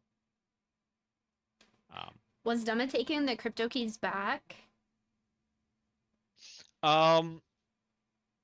I don't know if they took them all back. I think some of them he just said, "Okay, you can keep it." Yeah. Yeah. So, so someone actually came into the Discord, the ADI Discord. I don't know if you saw that, and asked what the card is inside of it. Guys, there is no Easter eggs in these things. You do not have to break your crypto card if you have one. The card inside is basically the RFID card that the system uses. So please don't break your stuff for it. Don't break it. No, I missed that. Was it in the lobby? Yeah, that was in the lobby. So someone came in and said, "Hey, I got a crypto card and I opened it up. There is a card inside of it with numbers on it. No. Is that something?" But yeah, so it's an RFID tag, and each RFID tag has its own ID number, and that's probably the number that's on there. But no, there is no Easter egg inside the cards. Did you get to take one home? No, I did not. That's lame. I mean, there weren't enough for the ADI members to take home anyway, so I think it's a little bit unfair to give someone one and others not. So yeah, I mean, I understand not getting one. That's true. There was a lot to start with. Yeah. Like before the event, there was a lot of them. Yeah, but I don't think all of them made it to Manchester. I'm pretty sure that Jay still has some that were not painted or something like that in time, or one way or another, something. Yeah. Yeah, I'm not sure. I just know that there was a lot. Even the ones that like made it there just didn't go or didn't come out of Citcon. There was a lot. Yeah. Like the pre-setup. That day that I asked you, did you see the thing? Did you see the redacted? And you said yes. That day we got a photo so that we could post to socials of just the cards, and there was like, I want to say at least 30 cards. Like it was crazy. Yeah, but each card was only used once. So between giving the people who, won something a Mhm. card if they wanted one, or yeah. Mm. But yeah. So the Aesop actually is now living in the Manchester office lobby. Yep. Yeah, we talked about that. About them. Somebody was like they should donate it. Yep, already did. Yep. Yep. Yeah. So I'm really curious what the creative guys are going to be coming up to with next year. Oh yeah. Well, they outdo themselves every year, so what's gonna outdo the Aesop terminal? I heard that they already have big plans, so stay tuned. Yes. It's just a matter of time. You know, like it's gonna take a lot of time. Yes. And will be slightly dependent on where it is. Yeah. We'll see. Henry's reported, yeah. Yep. I posted it on ADI Twitter, so if you guys want to go check it out, Atlas Defense Industries on Twitter. You can see all my posts.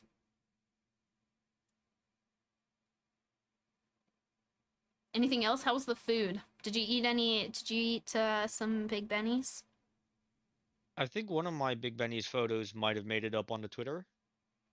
Not sure if that one was mine because everyone tried Big Benny's. Mm-hmm. I went in during the first panel to grab some Big Benny's, and they only had the chicken left. Oh.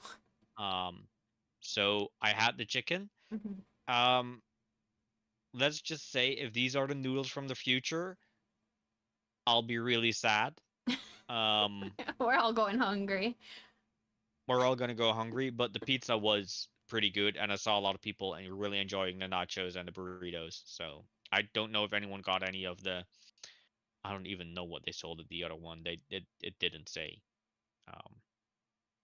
The torpedo burritos. I saw a lot of people posting about them, but nobody really said how they tasted. The noodles in game don't look very appetizing. That's true. That's true. True, but they did look different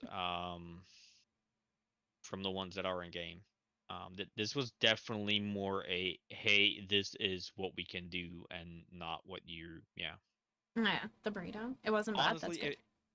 if they had done the Japanese style cup noodles, I think it would have been better. I heard a lot of people say that they did not like the Big Benny's food. Mm-hmm. I only used that booth for drinks because it never had a line because yeah, people didn't like it. That's fair. Yeah. But all in all, and for people asking, no, it wasn't very expensive comparative to other places outside the convention. No, I feel like we're doing everyone a disservice by not having double dogs. Yeah, I'm surprised they didn't have double dogs, to be completely honest with you. Yeah, so if I'm honest, I think that they just looked at what the convention place usually has for food Mhm. or contractors that they work with for food, Mm-hmm. and just decorated that to what would be close in game. Um, so yeah, It's such an easy gimmick. That's true. it is an easy gimmick, yeah, but Medical incidents with double dogs, right? We had enough medical incidents with booth stuff. yeah. I'm actually really curious. What would you guys have picked if you were there? Would you have gone for the Big Bennies, or would you have Initializing gone for holographic what video if they arrays. had the double dogs? What would you have eaten? If they had double dogs along with like the stuff that they had, Yeah. I probably would have gone for a double dog. Okay. Okay. That or the torpedo burrito, I guess. It would be dependent. So I'll be I would real have done a honest. burrito. Yeah. I did. I didn't do the burrito. Sea nuts, Ranprint? The pyro worms. So Who's gonna help me tame one of those things? What, a sandworm? Start a sandworm ranch. It looked like it was like an org thing. Like it wasn't like a event that we could get. They had juvenile. You can get them young. Oh, did they? See, I missed it. That's where we're gonna go tomorrow. We're gonna talk about it tomorrow. Tomorrow. Yeah. Because I can. Death of a solo player. It's not death of a solo player. I'll help tame a sandworm, right? I will catch pyro crabs for my space ranch. True. I don't know if I want to catch pyro crabs. True. No, it's not though, Sam, and we'll talk about why tomorrow. The cave worm was nightmare fuel. See, I missed all of yesterday. I did watch like a couple bits here and there, but not a lot. Cave room? Yeah, so I need to rewatch everything as well because I honestly didn't see most of it. Yeah.